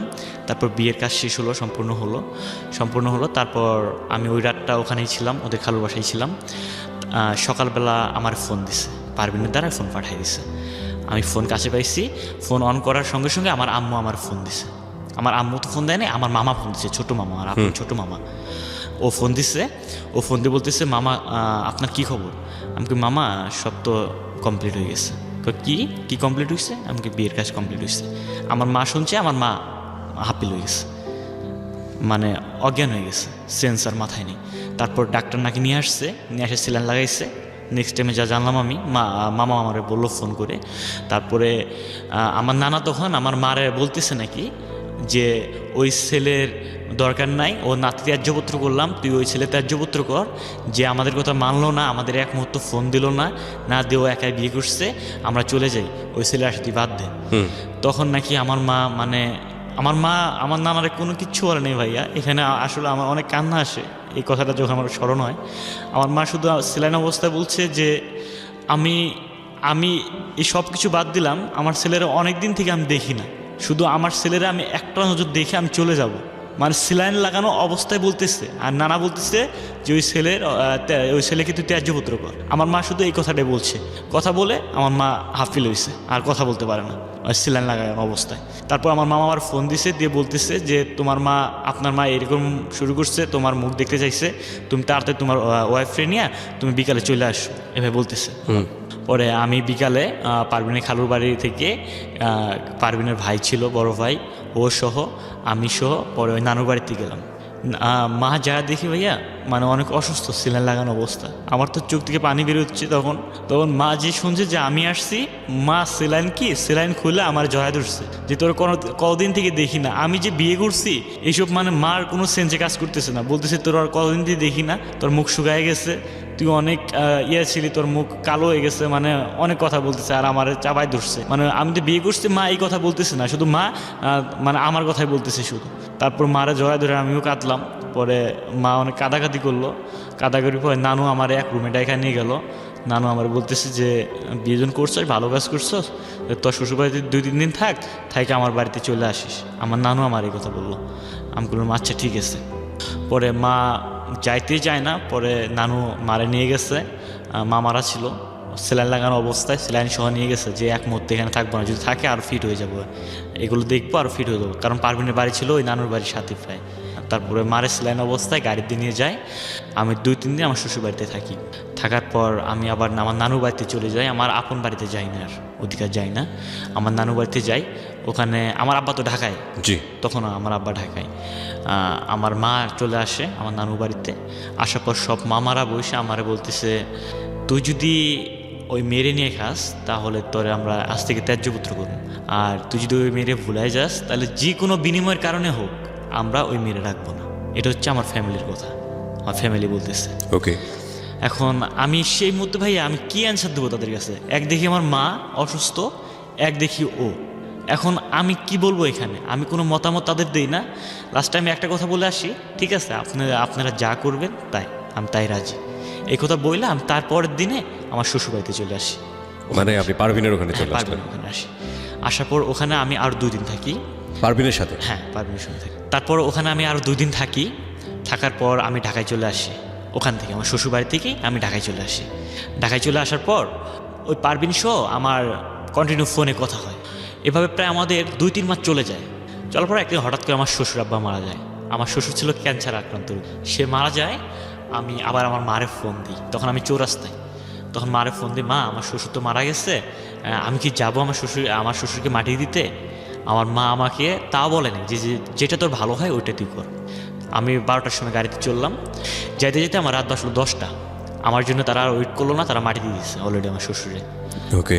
ওখানে জায়গায় থাকলাম আমি, আরও 1 দিন ছিলাম ওখানে। 2 দিন আমি ছিলাম শ্বশুরবাড়িতে। থাকার পর আবার আমি ঢাকায় চলে আসি। আসার পর এভাবে দিন কাটছে। এই সময় আমার ছোটো বোন ফোন দিয়ে হঠাৎ করে কাঁদতেছে। কী হয়েছে? কয় মা অসুস্থ হয়ে গেছে। মা অসুস্থ কী হয়েছে, কোনো সমস্যা? কয় না। আমাকে কী হয়েছে? কয় আমার এই যে আমাদের কাকা প্রতিবেশী দাদারা ভাতিজাবো এবং 1-2 কথায় তারও পিকচার উঠেছে আমার বইয়ের। পিকচার উঠে তারা যখন বাড়ি চলে গেছে, আমার মারে নাকি সরাসরি আসি বলতেছে যে তোর বেটার বইয়ের ছবি দেখ, তোর ছেলের বইয়ের ছবি দেখ। আমার মা নাকি তখন আপিল হয়েছে যে যেটুকু সম্মান ছিল, যেটুকুই আমার ছেলের একটা ইয়ে ছিল, সেইটুকু হাতছাড়া হয়ে গেল। মানে লোকে জানাজানি হয়ে গেল? লোকে গ্রামের সব জানাজানি হয়ে গেল। তখন নাকি মা অসুস্থ হয়েছে। তখন আমার ছোটো বোন ফোন দিছে, আমার ছোটো বোন এই কথাটা বললো। আমি তখন পারভিনের প্রতি একটা বিশাল একটা ক্ষোভ জন্ম দিলাম, যা তোর নিয়ে আমি সংসারে করুম না, ফ্যামিলি যেহেতু বলছে ফ্যামিলির কথাই আমি রাখবো। এরকম আমার একটা জিদ চলে আসলো মনের ভিতর। এবং পারভিনের সঙ্গে উল্টাপাল্টা ব্যবহার করতেছি। এবং আমরা বলি গ্রামের ভাষায় 40 বলি, 40 দিন পর বাপ মায়ের 40 করে কেউ যদি আত্মীয় স্বজন মারা যায়, সেই সময় পারভিনেরও আব্বার 40 ঘনিয়ে আসতেছে এবং আমারও দাওয়াত দিচ্ছে। এবং আমি দাওয়াতের আগে পারভিনের সঙ্গে অনেক রাগারাগি করি যে তোমাদের বাড়ি যাব না, তুমি এরকম ফাঁস করছো, তোমার আমি সংসার করুম না, মানে উলট পালট এবং অনেক রাগারাগি, অনেক গালাগালি ওরা আমি করতেছি, বিশ্রী গালাগালি করতেছি ওরা আমি। ওকে। তারপর ও আমার বললো যে আমি তো বলিনি, ও আমার এই কথাটা বললো যে আমি তো বলিনি এই কথা। আমি কে বলছে? আমি বলতে পারি না কে বলছে। তারপর ভাইয়া সত্য কথা বলতে আমি তার অনেক দুঃখ, মানে ওর কথায় আমি অনেক কষ্ট পাইছি, কারণ অনেক ফ্লাশ হয়েছে কথা, আমার প্রতিবেশী জানা হয়েছে, ঝগড়া চলছিল আপনাদের মধ্যে। তার মধ্যেও কেমন ওর প্রতি আমার আবেগটা আর সরে না।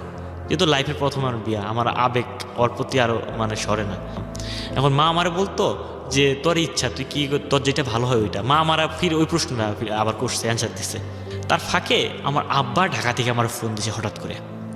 আমার ফোন দিয়ে বলতেছে যে দেখ, তুই যদি ওই মেয়েরে নিয়ে খাস, আমার আব্বার একটাই রাগ যে আমার ছেলের জীবন ধ্বংস করছে। আমার ইচ্ছে ছিল ডিপার্টমেন্টে চাকরি করবো, আমার ইচ্ছে ছিল, আমার ফ্যামিলির ইচ্ছা ছিল। তখন আব্বার এটা রাগ কাজ করছে যে ওই মেয়েরে নিয়ে খাবো না, তুই ওই মেয়েটা যদি ঘর সংসার করস তাহলে তোর মারে 1 কাপ আমি বিষ খাবো, আমি 1 কাপ বিষ খাবো, আমরা মারা যাবো, তুই তোর ত্যায্যপুত্র করলাম, তুই তোর বউরে নিয়ে তুই থাকিস, তোর সাথে আমার কোনো যোগাযোগ নেই। কে বলেছে কথাটা? এটা আমার আব্বা আমার বললো। একদম ডিরেক্টলি আপনার সামনে বলেছে? না, এটা ফোনে আমার বললো কথাগুলো। মেয়েটার প্রতি ক্ষোভ ছিল কেন? হ্যাঁ, ক্ষোভ ছিল, মানে একটাই ক্ষোভ কাজ করছে যে এভাবে বিয়ে দেওয়ার কারণে। হ্যাঁ, এবং বিয়ে দিছে জোর করে, প্লাস চান্স দিছিল কিন্তু একটা ওই মেয়ের, যে যেহেতু কাগজপত্র গোপন রাখছে, এ ফাঁকে ছেলে একটা চাকরি, মানে ফ্ল্যাশ আউট না করতে। আরো গ্রামের যে লোকজন জানাজানি হলো। তারপর আমি কোনো কিছু বললাম না, আমি আব্বা ফোন কাইটা দিল। তারপর আমার মা আমার ফোন দিছে যে তোর আব্বা তো বাড়ি চলে আসছে, আব্বা ফির বাড়ি চলে গেছে, তোর আব্বা তো বাড়ি চলে আসছে, মানসিক টেনশনে আসছে, তুই বাড়িতে আসিস। আমি তো বাড়িতে যাইতে পারবো না, আমি তো চাকরি করতেছি, এখানে সমস্যা, ছুটি দেয় না। তারপর আব্বা ফির 2 দিন পর আবার ফোন দিছে, দিয়ে আবার কাটাকাটি করতেছে যে তুই বিশ্বাস করস না যে আমরা বিষ খাবো, আসলে বিষ খাবো, এইভাবে কথা বলতেছে। তারপর নানা কাছে ছিল, নানাও বলতেছে যে আসলে তোর আব্বা খুবই মানসিক টেনশনে আছে, মানে আরও মামাও ফোন দিছে যে সবাই আমার বলতেছে। আপনার বোন কয়টা? আমার বোন একটাই। মানে আপনার এক ভাই এক বোন, পুরো পরিবারের দায়িত্ব ইনফ্যাক্ট আপনার উপরে। হ্যাঁ। তারপর আমি ভাই কি সিদ্ধান্ত সেই সময় নেব, একদিকে বাবা মা, একদিকে হচ্ছে আমার বউ। এখন আমি সেই সময় কোনো সিদ্ধান্ত না খুঁজে পেয়ে আমি আব্বারে বললাম ঠিক আছে আপনারা যা বলবেন আমি তাই রাজি আছি। তারপর আমার আব্বা আমার বললো যে ঠিক আছে তোর আমি রাত্রে ফোন দিচ্ছি, কারেক্ট রাত 9টার সময় ফোন দেবার বলতেছে যে আমি যা যা বলবো এইগুলো তুই কান পাইতে শুনে রাখ এবং মুখস্থ করবি, এক কথা বারবার তুই ট্রাই করবি। আমার আব্বা আমার বলতেছে। ওকে। আমাকে বলেন কি করব, একটা নাটক করতে হবে। আমার বলতেছে যে একটা নাটক করতে হবে। আমাকে কি নাটক বলেন, এই নাটকের তুই মূল নায়ক থাকবি তুই। আমাকে বলেন হ্যাঁ করব। আমার বলতেছে যে তুই ঢাকা থেকে তোর শ্বশুরবাড়িতে ডাইরেক্ট চলে যাবি, তোর শ্বশুরবাড়িতে চলে যাবি, তুই যা তোর বউরে বলবি যে আমার চাকরি হয়েছে, 4 লাখ টাকা লাগে, 4 লাখ টাকা লাগে, শিখাই দিল যে 4 লাখ টাকা লাগে, তোমার 2 লাখ টাকা লাগবো, আমাকে 2 লাখ টাকা। এই 4 লাখ টাকা হলে তাও তোমার আমি ফ্যামিলিতে উঠাই দিতে পারবো। তখন তো তোর ফ্যামিলি বলবো, আর ও তো বলবো যে এই মুহূর্তে সম্ভব না, কারণ ওর আব্বা মারা গেছে, ওদের দরিদ্র ফ্যামিলি। তো তুই বলবি ওর ফ্যামিলিতে তো ভাই বোন কয়জন ছিল? দুই বোন এক ভাই। মানে এক ভাই তো মানে বড়? হ্যাঁ হ্যাঁ, ওই ভাই বড়, কিন্তু ওই ভাইটা সৎ ভাই। তারা সৎ ভাই? হ্যাঁ, ওর আব্বা 2টা বিয়ে করছে, ওই মা মারা যাওয়ার পর তখন পারভিনের মারে বিয়ে করছে। আচ্ছা, তো এরা ছিল একই মায়ের পেটে 2 বোন? হ্যাঁ 2 বোন। ওকে। তারপর বলেন তারপর কি করব? তারপর তোর বউরে বলবি, তোর বউ যখন টাকা দিতে পারবো না তখন তোর বউরে বলবি চলো নানুর বাড়িতে যাই, নানুর বাড়িতে যা, আব্বা আসছে বাড়িতে, মা আসছে, তাহলে নানুর দ্বারাই মারে ফোন দেওয়ামো, আব্বারে ফোন দেওয়ামো যে আব্বা মা আসবো, তখন দুজনে হাত পা ধরবো। তখন তুই বলবি তোর মারে, তখন আমি যাবো না, শুধু তোর মারে পাঠাই দেবো।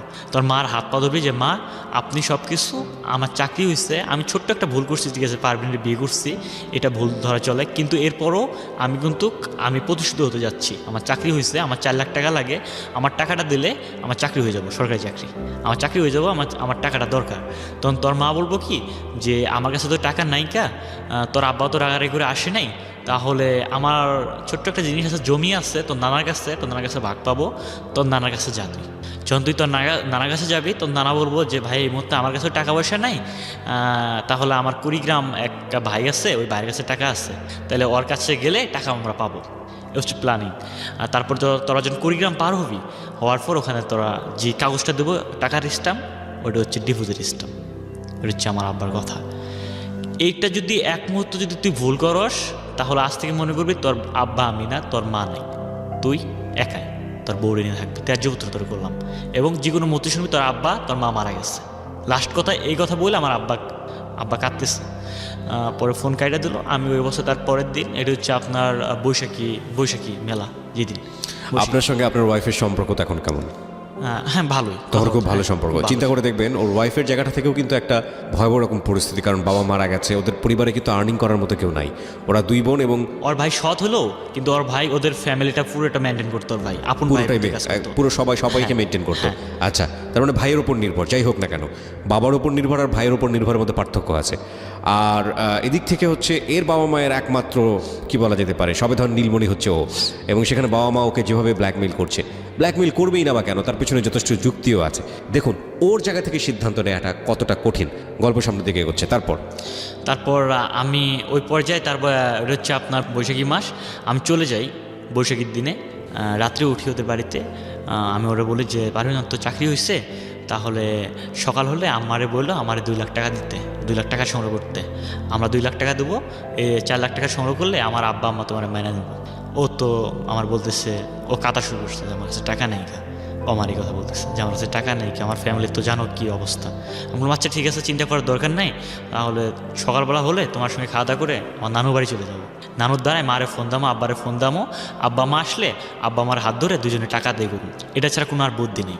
আমার 20 তারিখে টাকা জমা দেওয়া লাগবে, বৈশাখীর 1 তারিখে গেছি ওদের বাড়ির মধ্যে আমি। পরে ওই পর্যায়ে সকালবেলা হলো, খাওয়া দাওয়া করে চলে গেলাম। তার মধ্যেও এখানে একটা কথা আছে, পারভিনের আম্মা ভয় পাচ্ছিল, মানে পারভিনের হঠাৎ করার ফ্যামিলি চাচ্ছে, পারভিনের না জানে কি করে, এরকম চিন্তাভাবনা আমার শাশুড়ির মাথার মধ্যে ঢুকার পর আমার বলতেছে যে পারভিনের দিতে পারে, একটা শর্ত আছে, আমারে বলতেছে, আমি কি শর্ত? যে তোমার ফ্যামিলির যে কোনো একজন আসতে হবে, আমারে বলতেছে। আমি বলি এটা সম্ভব না, কোনোদিন সম্ভব না, আমার ফ্যামিলি কে আসবো? এই সময় তো আমার আব্বা আমার আমার প্রতি রাগ। এটা আমি আমার শাশুড়িকে বললাম, কিন্তু আমার শাশুড়ি মানতেছে না। পরে আমি ফাঁকে যেয়ে আমি আমার ফোন দিলাম আম্মুরে, যে আম্মু এই অবস্থা, এই কাহিনী, ওর তো যাইতে দিচ্ছে না। কি কি বলতেছে? যে একটা লোক চাচ্ছে আমাদের। তারপর কি করলো, আমার মামারে বললো, ওই যে হারুন মামা মিন অধিনায়ক, যে ওই মামার না আমারে বললো যে তুই তোর ছোটো মামারে ফোন দে, হারুন, ওরে ফোন দিয়ে এত শাশুড়ির সঙ্গে কথা বলাই দে। আমার মামা আবার ফোন দিল, ফোন দিয়ে বলতেছে আমার শাশুড়িরে যে আমার ভাগিনা বিয়ে করছে, ঠিক আছে, আমার ভাগিনার তো বাপ মা মানে নিচ্ছে না, আমার বোন আমার ভগ্নপতির জামাই মানে নিচ্ছে না, কিন্তু আমি তো মাইনা নিচ্ছি, আমার ভাগিনার আমি অনেক ভালোবাসি, আমার ভাগিনা তো কাদাকাদি করতেছে এই বিষয়ে যে পারভিনরে যাইতে দিচ্ছে না, আপনি সাইরা দেন, কোনো সমস্যা নাই, আমি আছি পারভিনের দায়িত্বে। আমার মামাটা পারভিনের মারে বলতেছে, আমার পারভিনের মা বলতেছে ফোনে কোনো কথা হয় না, আপনি সরাসরি আমার বাড়িতে চলে আসেন। আমার মামার প্রশ্ন, আমার মামা তখন চলে আসলো, তারপর আসার পর কথাবার্তা বলে পারভিনের মা আমার মামারে হাতে উঠাই দিল, যে এটা তোমার আজ থেকে ছোটো মেয়ে, উকিল বাপ দায় দিল। তারপরে আমারে দিয়ে দিল যে যাও, আমারে বলো যে আতিক যেখানে থাকো সাবধানে থাকো, আমার মেয়েরে তোমার হাতে উঠাই দিলাম, ওর আব্বা নাই, মারা গেছে, এখন তুমি সব কিছু। এবং আমার মামারে বললো যে তুমি ওনার উকিল আব্বা। তারপর আমার মামা বললো ঠিক আছে, কোনো সমস্যা নেই, আমার হাতে উঠাই দিচ্ছেন, আমার এটা মেয়ের মতো। তারপর বাইক নিয়ে গেলাম গা। তারপর এখানে আমার মামা একটা কাজ করছে, তখন থেকে ভাইয়া আমার একটা ডাউট সৃষ্টি হয়েছে। আমার মামা, আমরা যখন রাস্তায় উঠি, মেন রাস্তায় বাইক নিয়ে, আমি পারভিন সহ হাঁটতেছি, মামা বাইক নিয়ে চলে গেল, দুইজন ওরা আসছে, ড্রাইভ করে একজন, আর মামা ড্রাইভ করতে পারে না, আর আমি সব 3 জন আসছি, যাওয়ার সময় তো 4 জন হই, তাহলে বাইকে তো জায়গা আর হয় না। এখন আমারে বলতেছে মামা যে আতিক তুমি ওই বাসে উঠো, একটা বাস আসতেছে, তুমি বাসে উঠো, আমি বৌড়ে নিয়ে যাইতেছি। দেখেন ভাইয়া, ওটা হচ্ছে ভাগিনা, ওনার উচিত ছিল যে তুমি বাইক দিয়ে যাও, আমি বাসে উঠে তোমাদের পিছে যাইতেছি, যায়া তুমি বাজারে ওয়েট করো বা চার দোকানে ওয়েট করো, তোমার পিছে আমি যায়া তোমাদের একসঙ্গে আমি বাড়িতে নিয়ে যাচ্ছি।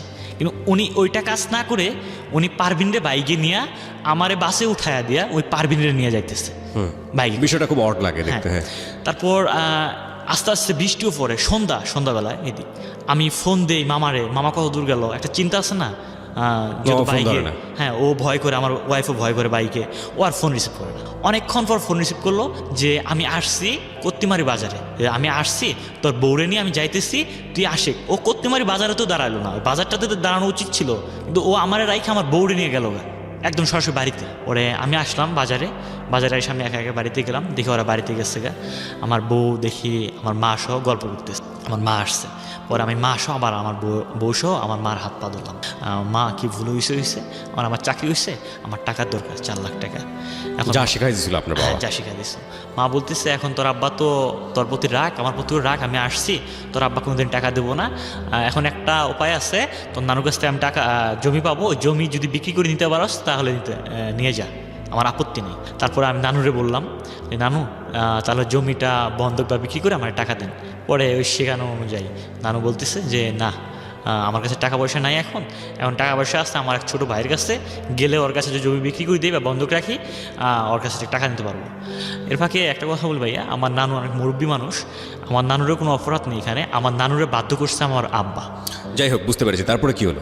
তারপর একদিন থাকলাম ওখানে আমার নানুর বাড়িতে, আমার মামাও আসতো ওখানে, মামাও এসে আমার ফাঁকে ডাইকা নিয়ে বলতো যে ও বউ রাখবো না, তুই যদি ওই বউ রাখস, ওই বউয়ের বাড়ি ঘরে আমার পছন্দ হয় না, মানে উনি নানান কথা আমাকে বলতো, কি বাড়িতে বিয়ে করছে, হ্যাঁ বসার জায়গা নেই, আমার আব্বারও বলতো, আমার সবাইরে বলতো, ও গেছিলো দেখে আসছে, ওই বউরে নিয়ে খাওয়া সম্ভব না, উনি ডাইরেক্ট এইভাবে বলতেছে। তারপর ওই কথা অনুযায়ী, আব্বার কথা অনুযায়ী, তারপর দিন কুড়িগ্রাম পার হই, মামা যায়, ওই হারুন ও যায়, আমি, আমার বউ, আমার মা, আমার নানা এবং ওই মামার সঙ্গে মামি, আমার মামার ওয়াইফ এবং মামির বোন, মানে আমার মামার শালি। ওই আমার মামার শালি নাকি টিউমার নাকি হয়েছে পেটে, ওইটা কুড়িগ্রাম মেডিকেলে অপারেশন করব, এই জন্য আমার মামা যাইতেছে, আর আমরা যাইতেছি ওই যে এটা কাজ করতে, জমির টাকা বলে যেতে, ডিভোর্স করাইতে। তারপর সবাই একসঙ্গে চলে গেলাম, যাওয়ার পর তখন 3টা বাজে বিকাল, সব কিছু ওকে, কাগজপত্র, ডিভোর্সের কাগজপত্র সব নেওয়া হয়েছে, সব কিছু ওকে, আমি স্বাক্ষর দিচ্ছি।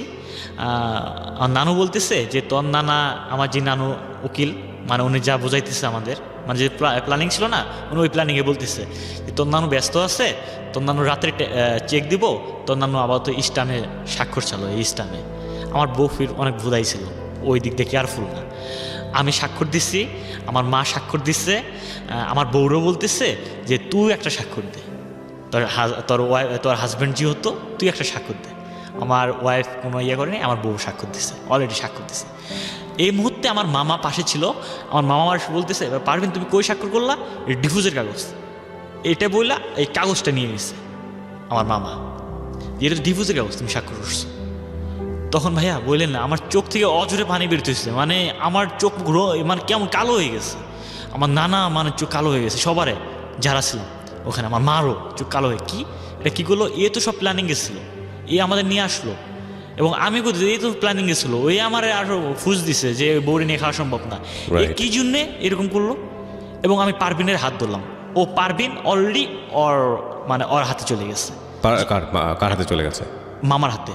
কারণ পারভিন তো আমার প্রতি অবিশ্বাস এখন, কারণ স্বাক্ষর নিলাম, ওর ডাউট হয়ে গেছে, যেটা আসলে ডিভোর্সের স্বাক্ষর, ওটা যদি সাদা ইস্টাম, একটা সাদা কাগজ ছিল, আর কিছুই লেখা ছিল না? কিছুই ছিল না। এটা হয়তো বা কি করতো তা আমি জানি না সেই বিষয়ে। আচ্ছা, ওকে। কিন্তু সাদা কাগজ ছিল, ওকে, সাদা কাগজ ছিল। পরে পারভিন আমার অবিশ্বাস করলো, পারভিন আমি হাত ধরলাম, পারভিন হাত জাঙানো মারলো, আমার হাত চারা মারলো, চারা মারা বলতেছে, পারভিন ওখানে কোনো কথাই বললো না।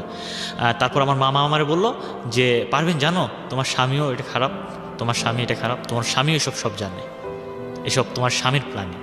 মামা এভাবে আমার পারভিনের সামনে এভাবে। আপনার মামা এরকম বিট্রে করলো কেন? প্রথমত কাজটা আপনারা খারাপ করতেছেন, সেটার ব্যাপারে কোনো সন্দেহ নাই, কিন্তু মামা এইভাবে আপনাদের সঙ্গে বিট্রে করলো কেন? আজও জানি না আমি, এই প্রশ্ন আজও আমি খুঁজে পাইনি। সত্য কথা। কি হলো তারপরে? এরপরে কি হলো?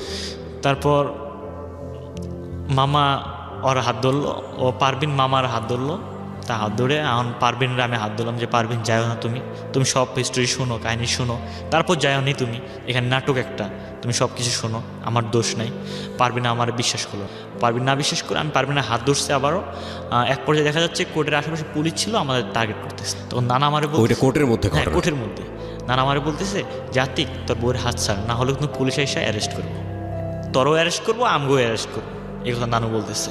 ওরা আমি পারভিনের হাত ছাড়লাম, হাত ছাড়া আমি যাইতে চাই না, নানা আমার জোর করে নিয়ে গেল কোর্টের বাইরে। আমার প্ল্যানিং ছিল যে পারভিন আসলে পারভিনে আবার আমি হাত দেবো কোর্টের বাইরে, আমি পারভিনের সেনাই নেবো আমি এটা।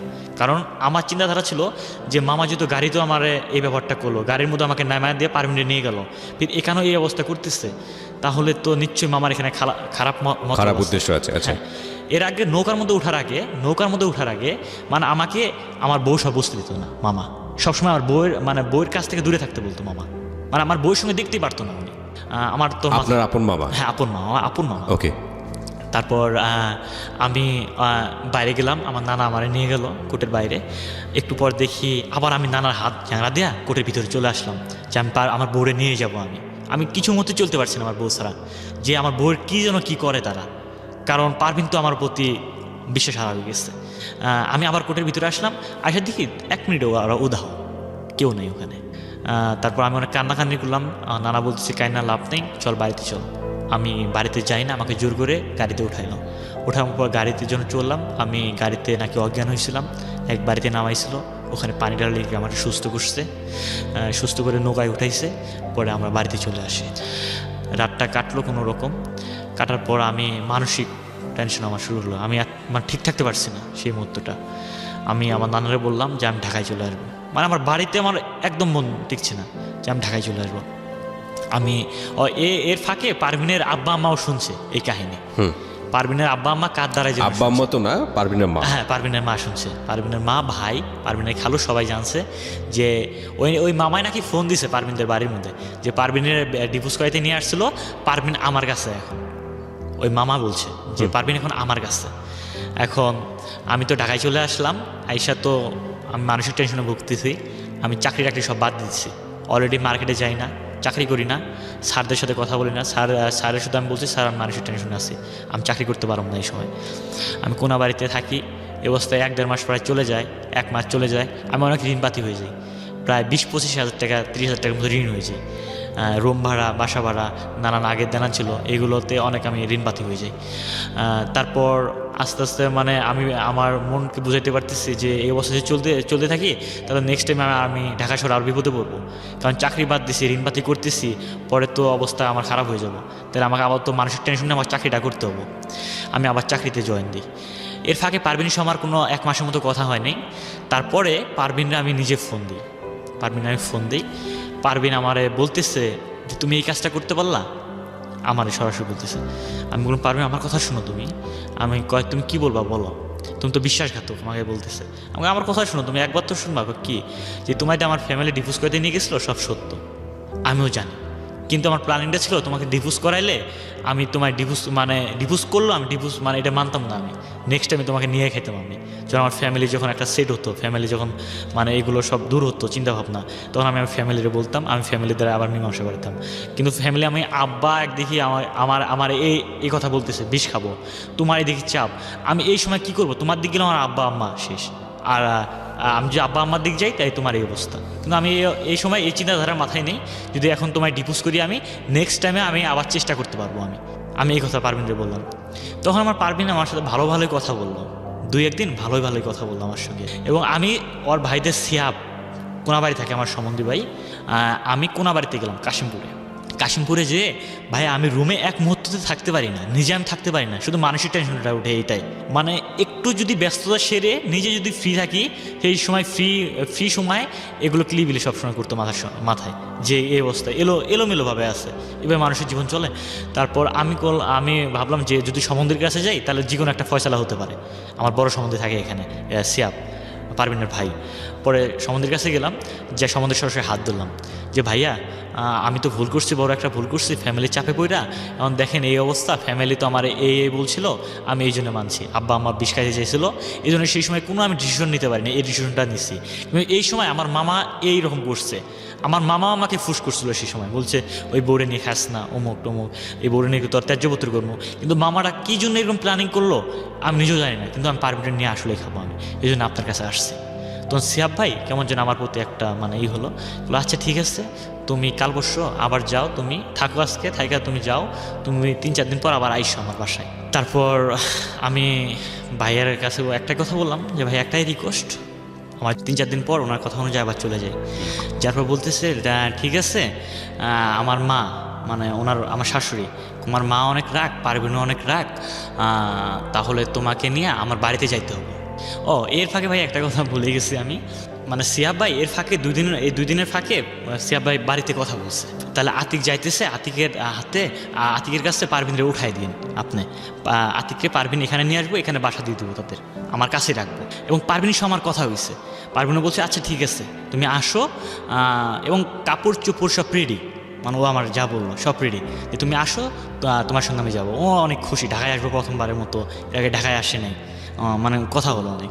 তারপরের দিন আবার ফোন দিচ্ছি যে তুমি খাইছো, আমি খাইছি কিনা তোমার জানার দরকার আছে। আমি কেন, আমি তো যাচ্ছি কাল পরশু। তোমাকে কি আসতে বলছে আমার বাড়িতে, তুমি আসবে না, তুমি কে, তুমি আমাকে ডিভোর্স করতে নিয়ে গেছিলা।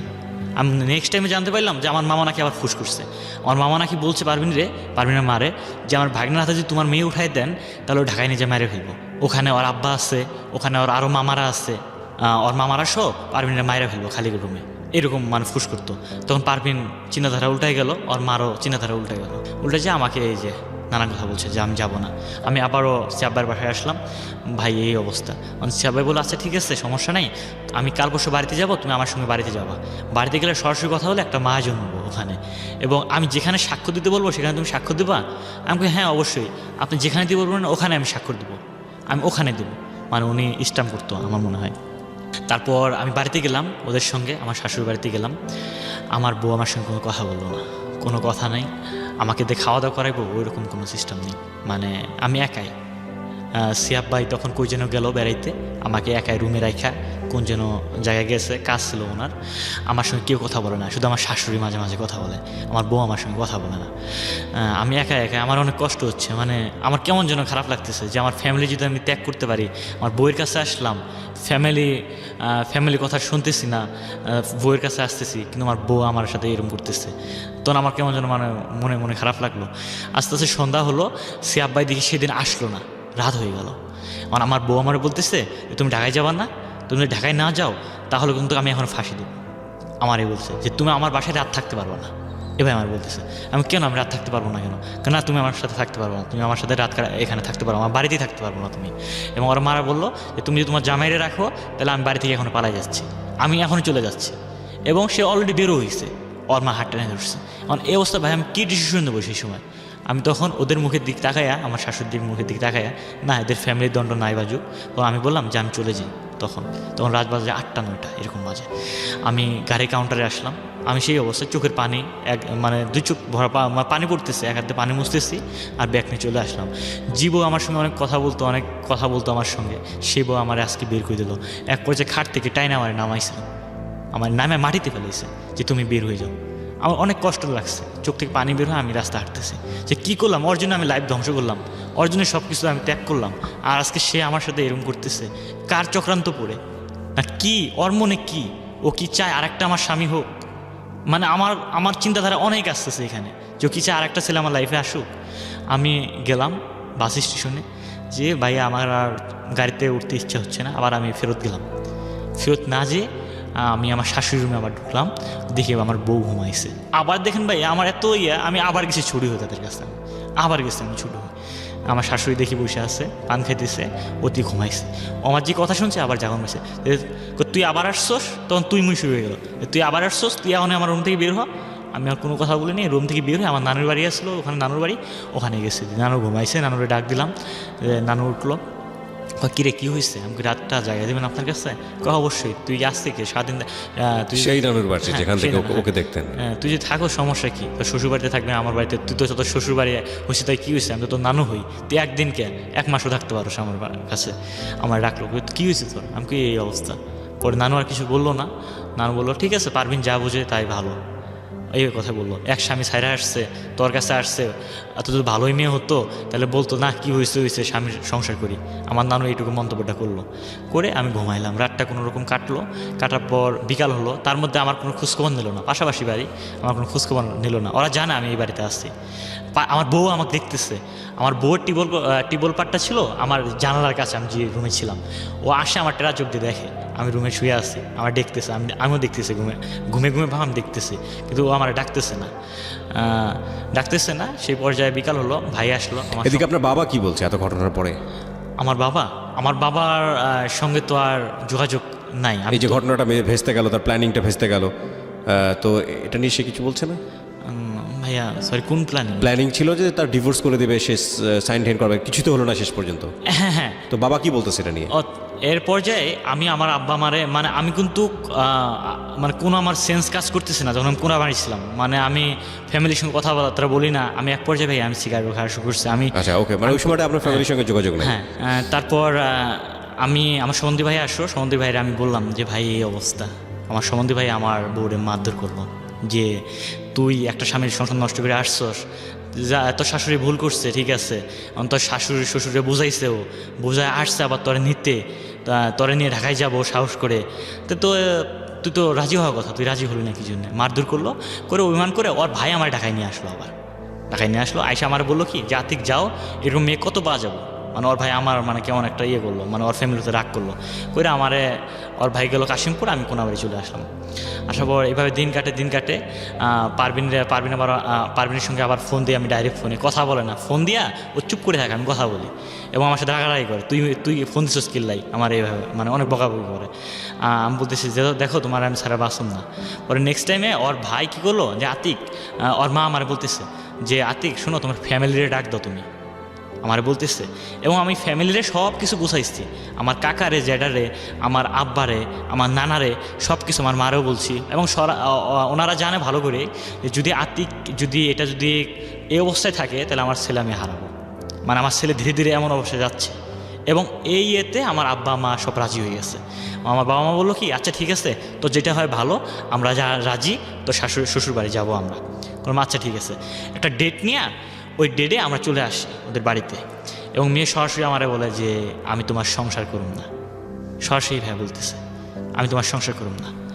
এখন ওই সময় আমার মামাও দেখে আসলো, আমার ছোটো মামা, আমার ছোটো মামাদের আসছে, আমাদের সাথে কোনো কথা নাই ওদের পক্ষে, মানে ওদের সাপোর্ট, ওই যে আমার পারভিন দে তার আব্বা দিল, তাই জি। আপনার উকিল আব্বা দিল, এই জন্যে পারভিনের সাপোর্ট। আমার আপন মামা হয়ে তার আপন আব্বা আসছে, আপন বোন আসছে, আপন ভাগিনা আসছে, সেই বিধায় আমাদের সাথে কথা না বলে তাদের কথা আপন বাবা তো নেই, বাবা তো মারা গেছে। না, ওই যে আমার মামা, আমার নানা আসছে না ওখানে, ওকে, তাহলে আমার বুঝতে পেরেছি, হ্যাঁ, মামার আপন হ্যাঁ, আব্বা, ঠিক আছে, হ্যাঁ। সে আমাদের পক্ষে না হয় তাদের পক্ষে হচ্ছে। এবং এক পর্যায়ে আপনার ওখানে অনেক লোক ছিল, মাতাব্বর লোক ছিল, তারা বলতেছে ঠিক আছে আমাদের 1 মাস সময় দাও, 1 মাস সময়ের মধ্যে যে কোনো আমরা ডিসিশন করে দেবো। 1 মাসকে 2-3 মাস চলে যায়, তাও তারা মানে কোনো বসে না, বৈঠক না। এখানে কিন্তু আমি পাগলের মতো হয়ে গেছি প্রায়, আমি মানে কেমন হয়ে গেছি, ফ্যামিলির সঙ্গে কোনো যোগাযোগ নেই, আমার ফ্যামিলি আরও চিন্তায় পড়ে গেছে, যেটা মীমাংসা না করলে আমার ছেলের আমি হারাম, একবার ওরা এটা চিন্তা করে সারাক্ষণ। এখন আমি পারভিনের বলে কি হলো, তুমি 1 মাস সময় নিলা, কী করতেছো? কয় দেরি আছে, আরও দেরি আছে। যেদিন তোমার ডাকবো সেদিন তুমি আসবা, আমার এভাবে বলতেছে। আমি কেন এই অবস্থা কেন? কয় হ্যাঁ অবশ্যই, তুমি ভুল করছো না, এখন আমি যেদিন তোমার ডাকবো সেদিন তোমার আসতে হবে। মানে এর মধ্যে আমার মামা নানান যুক্তি নিতেছে তারা, আমার মামার সঙ্গে ভালো একটা রিলেশন হয়ে গেছে, আমার মামা প্রত্যেক সপ্তাহে তার বাড়িতে আসে। এই অবস্থা চলতেছে। তারপর ঈদের প্রায় 1 মাস পর আবার দ্বিতীয় বৈঠক বসলো আমাদের। এই দ্বিতীয় বৈঠকের মধ্যে সবাই আসলো, ফির আমরা সবাই আসলাম, ওনারাও সবাই বসলো। পরে আমার ওই মামাও আসলো, ওই মামা আসলো। তারপর পারভিন এখানে সরাসরি বলতেছে যে আমি ওই ছেলের সংসার করুম না, এই ছেলের সংসার করুম না, ওই ছেলের আমি ডিভোর্স করুম। এক করতে ভালোই হয়েছে, আপনার বাবা তো খুশি হওয়ার কথা, কারণ যেটা নকল চেয়েছিল, ড্রামা করতে চেয়েছিল, সেই ড্রামাটা উল্টে গিয়ে সেটা পজিটিভ হয়ে গেছে। মানে এটা আসলে রিয়েল লাইফ ড্রামা, এবং রিয়েল লাইফ ড্রামাটা আসলে নাটকের চেয়ে নাটকীয়। দেখুন, ওর বাবা চেয়েছিল যে একটা ড্রামা করুক, নাটক করে আলটিমেটলি একটা সাইন নিয়ে নেবে, ফলস একটা সাইন, এবং সাইনটা নিয়ে এটাই পরবর্তীতে ক্লেইম করবে কোর্টে গিয়ে যে না, ছেলে মেয়ের সম্মতিতে ডিভোর্স হয়েছে, একটা ফাঁকা স্ট্যাম্পে। ফর্চুনেটলি মেয়েটা সেটা জেনে গেছে, এবং জানার পরে ওর বাবা যেটা চেয়েছিল সেটা খুব পারফেক্টলি হচ্ছে, এবং ছেলের জায়গা থেকে না হলেও এটা মেয়ের জায়গা থেকে মেয়ে এগ্রি করে নিয়েছে। তো বাবা তো খুশি হওয়ার কথা, কিন্তু আলটিমেটলি লুজার হচ্ছে হলো এই ছেলেটা। মানে ছেলের দিক থেকে চিন্তা করলে এটা একটা ভীষণ রকমের ট্র্যাজেডি, কিন্তু কী বা করার আছে। তারপর কি হলো? তারপর ওই মেয়ে বলতেছে যে ওই মেয়ে প্রথমে বললো যে ছেলেরা ডিভোর্স দিতে বলো, আমার ডিভোর্স দিতে বলো। আমি তো কখনো ডিভোর্স দিব না, আমি বলতেছি না, আমি কখনো ডিভোর্স দিব না। দেনমোহর কত ছিল? আমার 5 লাখ টাকা। 5 লক্ষ টাকা, ওকে। যে আমি কখনো ডিভোর্স দিব না। তারপর আমার শাশুড়িরে আমার মামা একটা ফাঁকা ঘরে নিয়ে গেল, একটা ঘরে নিয়ে গেল, যে কি যেন ফুস দিচ্ছে। আবার আমার শাশুড়ি আবার বলতেছে যে এই সংসার কোনোদিন করা সম্ভব না, আমি করাবোই না, মেয়ের আমি মাগনা ডিভোর্স করাবো। মানে আমার মামা যেন কি যে আবার বলছে ওখানে মাগনা ডিভোর্স করাবো। তারপর এক পর্যায়ে আবার কাজী আসলো, আসার পর এটা আমাদের ডিভোর্স হয়ে গেল। সো ওখানে মেয়ের কেউ উপস্থিত ছিল না, কারণ আমাদের ডিভোর্সটা মেয়ের ফ্যামিলি থেকে কেউ কত সালে ডিভোর্সটা হলো? এই 2017 সালে। 17 সালে, এটা হচ্ছে নভেম্বরের 17 সালের কয়দিন আগের ঘটনা। হ্যাঁ, নভেম্বরের 16 তারিখে আমাদের ডিভোর্সটা হয়েছে। আমি তারিখও মনে রাখছি এবং আমাদের বিয়ের ডেটটাও মনে রাখছি। ফাইন, এরপরে কি হলো? আপনার মামা তো বাড়িতে ফিরলো। হ্যাঁ, তারপরে এখানে কাহিনী আসছে, এখানে হচ্ছে আপনার ওই পারভিনের ফ্যামিলির কেউ ছিল না ওখানে। পারভিনের শুধু মা ছিল আর পারভিন ছিল। এনাফ, ডিভোর্সের জন্য এনাফ। হ্যাঁ, পারভিনের ভাই ছিল না, পারভিনের ভাই রাজি না, পারভিনের কাকা রাজি না, পারভিনের মামা রাজি না, পারভিনের খালু রাজি না। বুঝছি, পারভিনের ফ্যামিলির কেউ রাজি না, বাট পারভিন রাজি হলে এনাফ, আর লাগবে না কেউ। হ্যাঁ, বলেন। সবাই চায় যে সংসারটা হোক, আচ্ছা, এটা চাই সবাই, কিন্তু পারভিনের মা কার জন্য ফুস শুনে রাজি হচ্ছে না তারা। এটা আপনি গেস করছেন? হ্যাঁ, ফাইন, এটা ঠিক আছে। এখন এরপরে কি হলো? তারপর যখন ডিভোর্স করাতে গেল, তখন পারভিনের গার্জিয়ান হিসাবে সবচেয়ে আমার দুঃখ বোধ হয় ভাইয়া, আমার আপন মামা পারভিনের আব্বা হইছে। ওই আমার মানে পারভিনের আব্বা হয়ে সে পারভিনের গার্জিয়ান হয়ে আমার ডিভোর্স করাইছে। সবচেয়ে এটা আমার কষ্ট বোধ হয়। আপনার মামা তো আমি মনে করি এক অর্থে অনেক বুদ্ধিমান, মানে আমি সরি টু সে, কারণ আপনারা যেটা নাটক করে চেয়েছিলেন সেটা সে লিগেল বানিয়ে ফেলেছে। এটা এখানে তো আসলে আপনি ইমোশনাল জায়গা থেকে হয়তো বা চিন্তা করছেন, বাট আপনার দিক থেকেও তো খুশি হওয়ার কথা, কারণ আপনি এটা যে কোনোভাবেই হোক বাবা মাকে সেভ করার জন্য এটা করতে চেয়েছিলেন।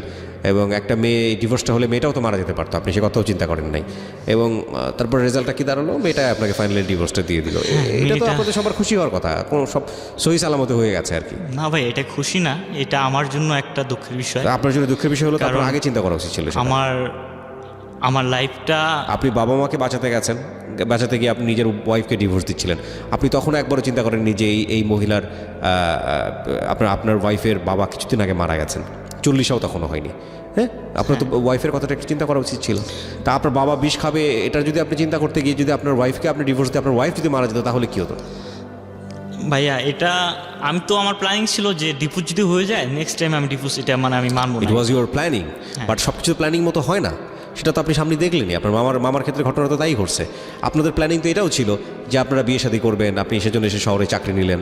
আপনার প্ল্যানিং ছিল আপনি আর্মিতে জয়েন করবেন, সেজন্য অনেক কিছু বিয়েটা গোপনও রাখার চিন্তা ভাবনা করছিলেন। একটাও তো প্ল্যানিং মতো হয়নি। তাহলে আপনি কেন এটা চিন্তা করলেন না প্ল্যানিং মতো, যে আমি যে প্ল্যানিংটা করছি এটা একটা দুর্ধর্ষ প্ল্যানিং, এটা যদি টাইম মতো না হয় তাহলে একটা ভয়াবহ দুর্ঘটনা ঘটবে। এটা তো আপনার চিন্তা করা উচিত ছিল।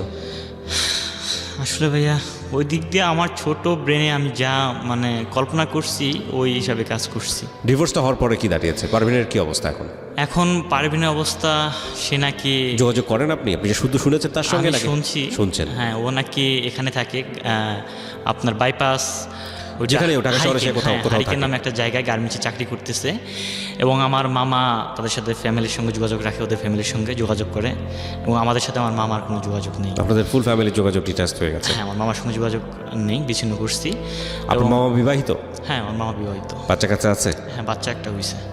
ওকে, একটা বাচ্চা হয়েছে। কিন্তু আমি ভাইয়া আমি আপনার সামনে এবং আমি সবার সামনে আমি বলতেছি, মানে আমি বাকিটুকু আমি জানতে চাই না, আপনি কি বলবেন আমি জানি। আমি একটা কথা বলি আপনাকে, আমি আমার মামার কোশ্চেনটা আজকে আমি খুঁজে পাইনি। এটা আমি মিডিয়া সবাই আমি বলতেছি, আমার মামার কোশ্চেনটা আমি আজকেও পাইনি আমি। না ঠিক আছে, আপনি কেন মনে করছেন যে আপনার মামার রক্তের সম্পর্ক বলে আপনাকে সাপোর্ট করবে? আপনি এটা কেন মনে করতেছেন? কেন ভাইয়া? উনি তো আমার ফুজ দিয়ে তো উনি এত কিছু করাইলো, আর উনি কি জন্য নাটকটা করলো, এটা আমার প্রশ্ন। উনি আপনাকে ফোসলাইছে ওনার বাবা মার স্বার্থ দেখে। এখানে অন্যরকম একটা নাটক থাকতে পারে। এমনও হতে পারে যে আমি জানি না, মেবি যে এই জিনিসটাতে তো আপনার বাবা মা খুশি হয়েছে। ইনফ্যাক্ট আমি মনে করি হ্যাঁ ওদের খুশি হয়েছে না। আচ্ছা, তো খুশি হয়ে থাকলে তো আমি মনে করি যে সে তার ভাই বোনকে হ্যাপি রাখছে। সে তার ভাই বোনকে তো হ্যাপি রেখেছে। আপনি কোয়েশনটাকে বুঝতে পারছেন, ইকুয়েশনটা বুঝতে পারছেন? আপনার বাবা মা কী চেয়েছিল? আপনার সঙ্গে আপনার স্ত্রী ডিভোর্স হয়ে যাক।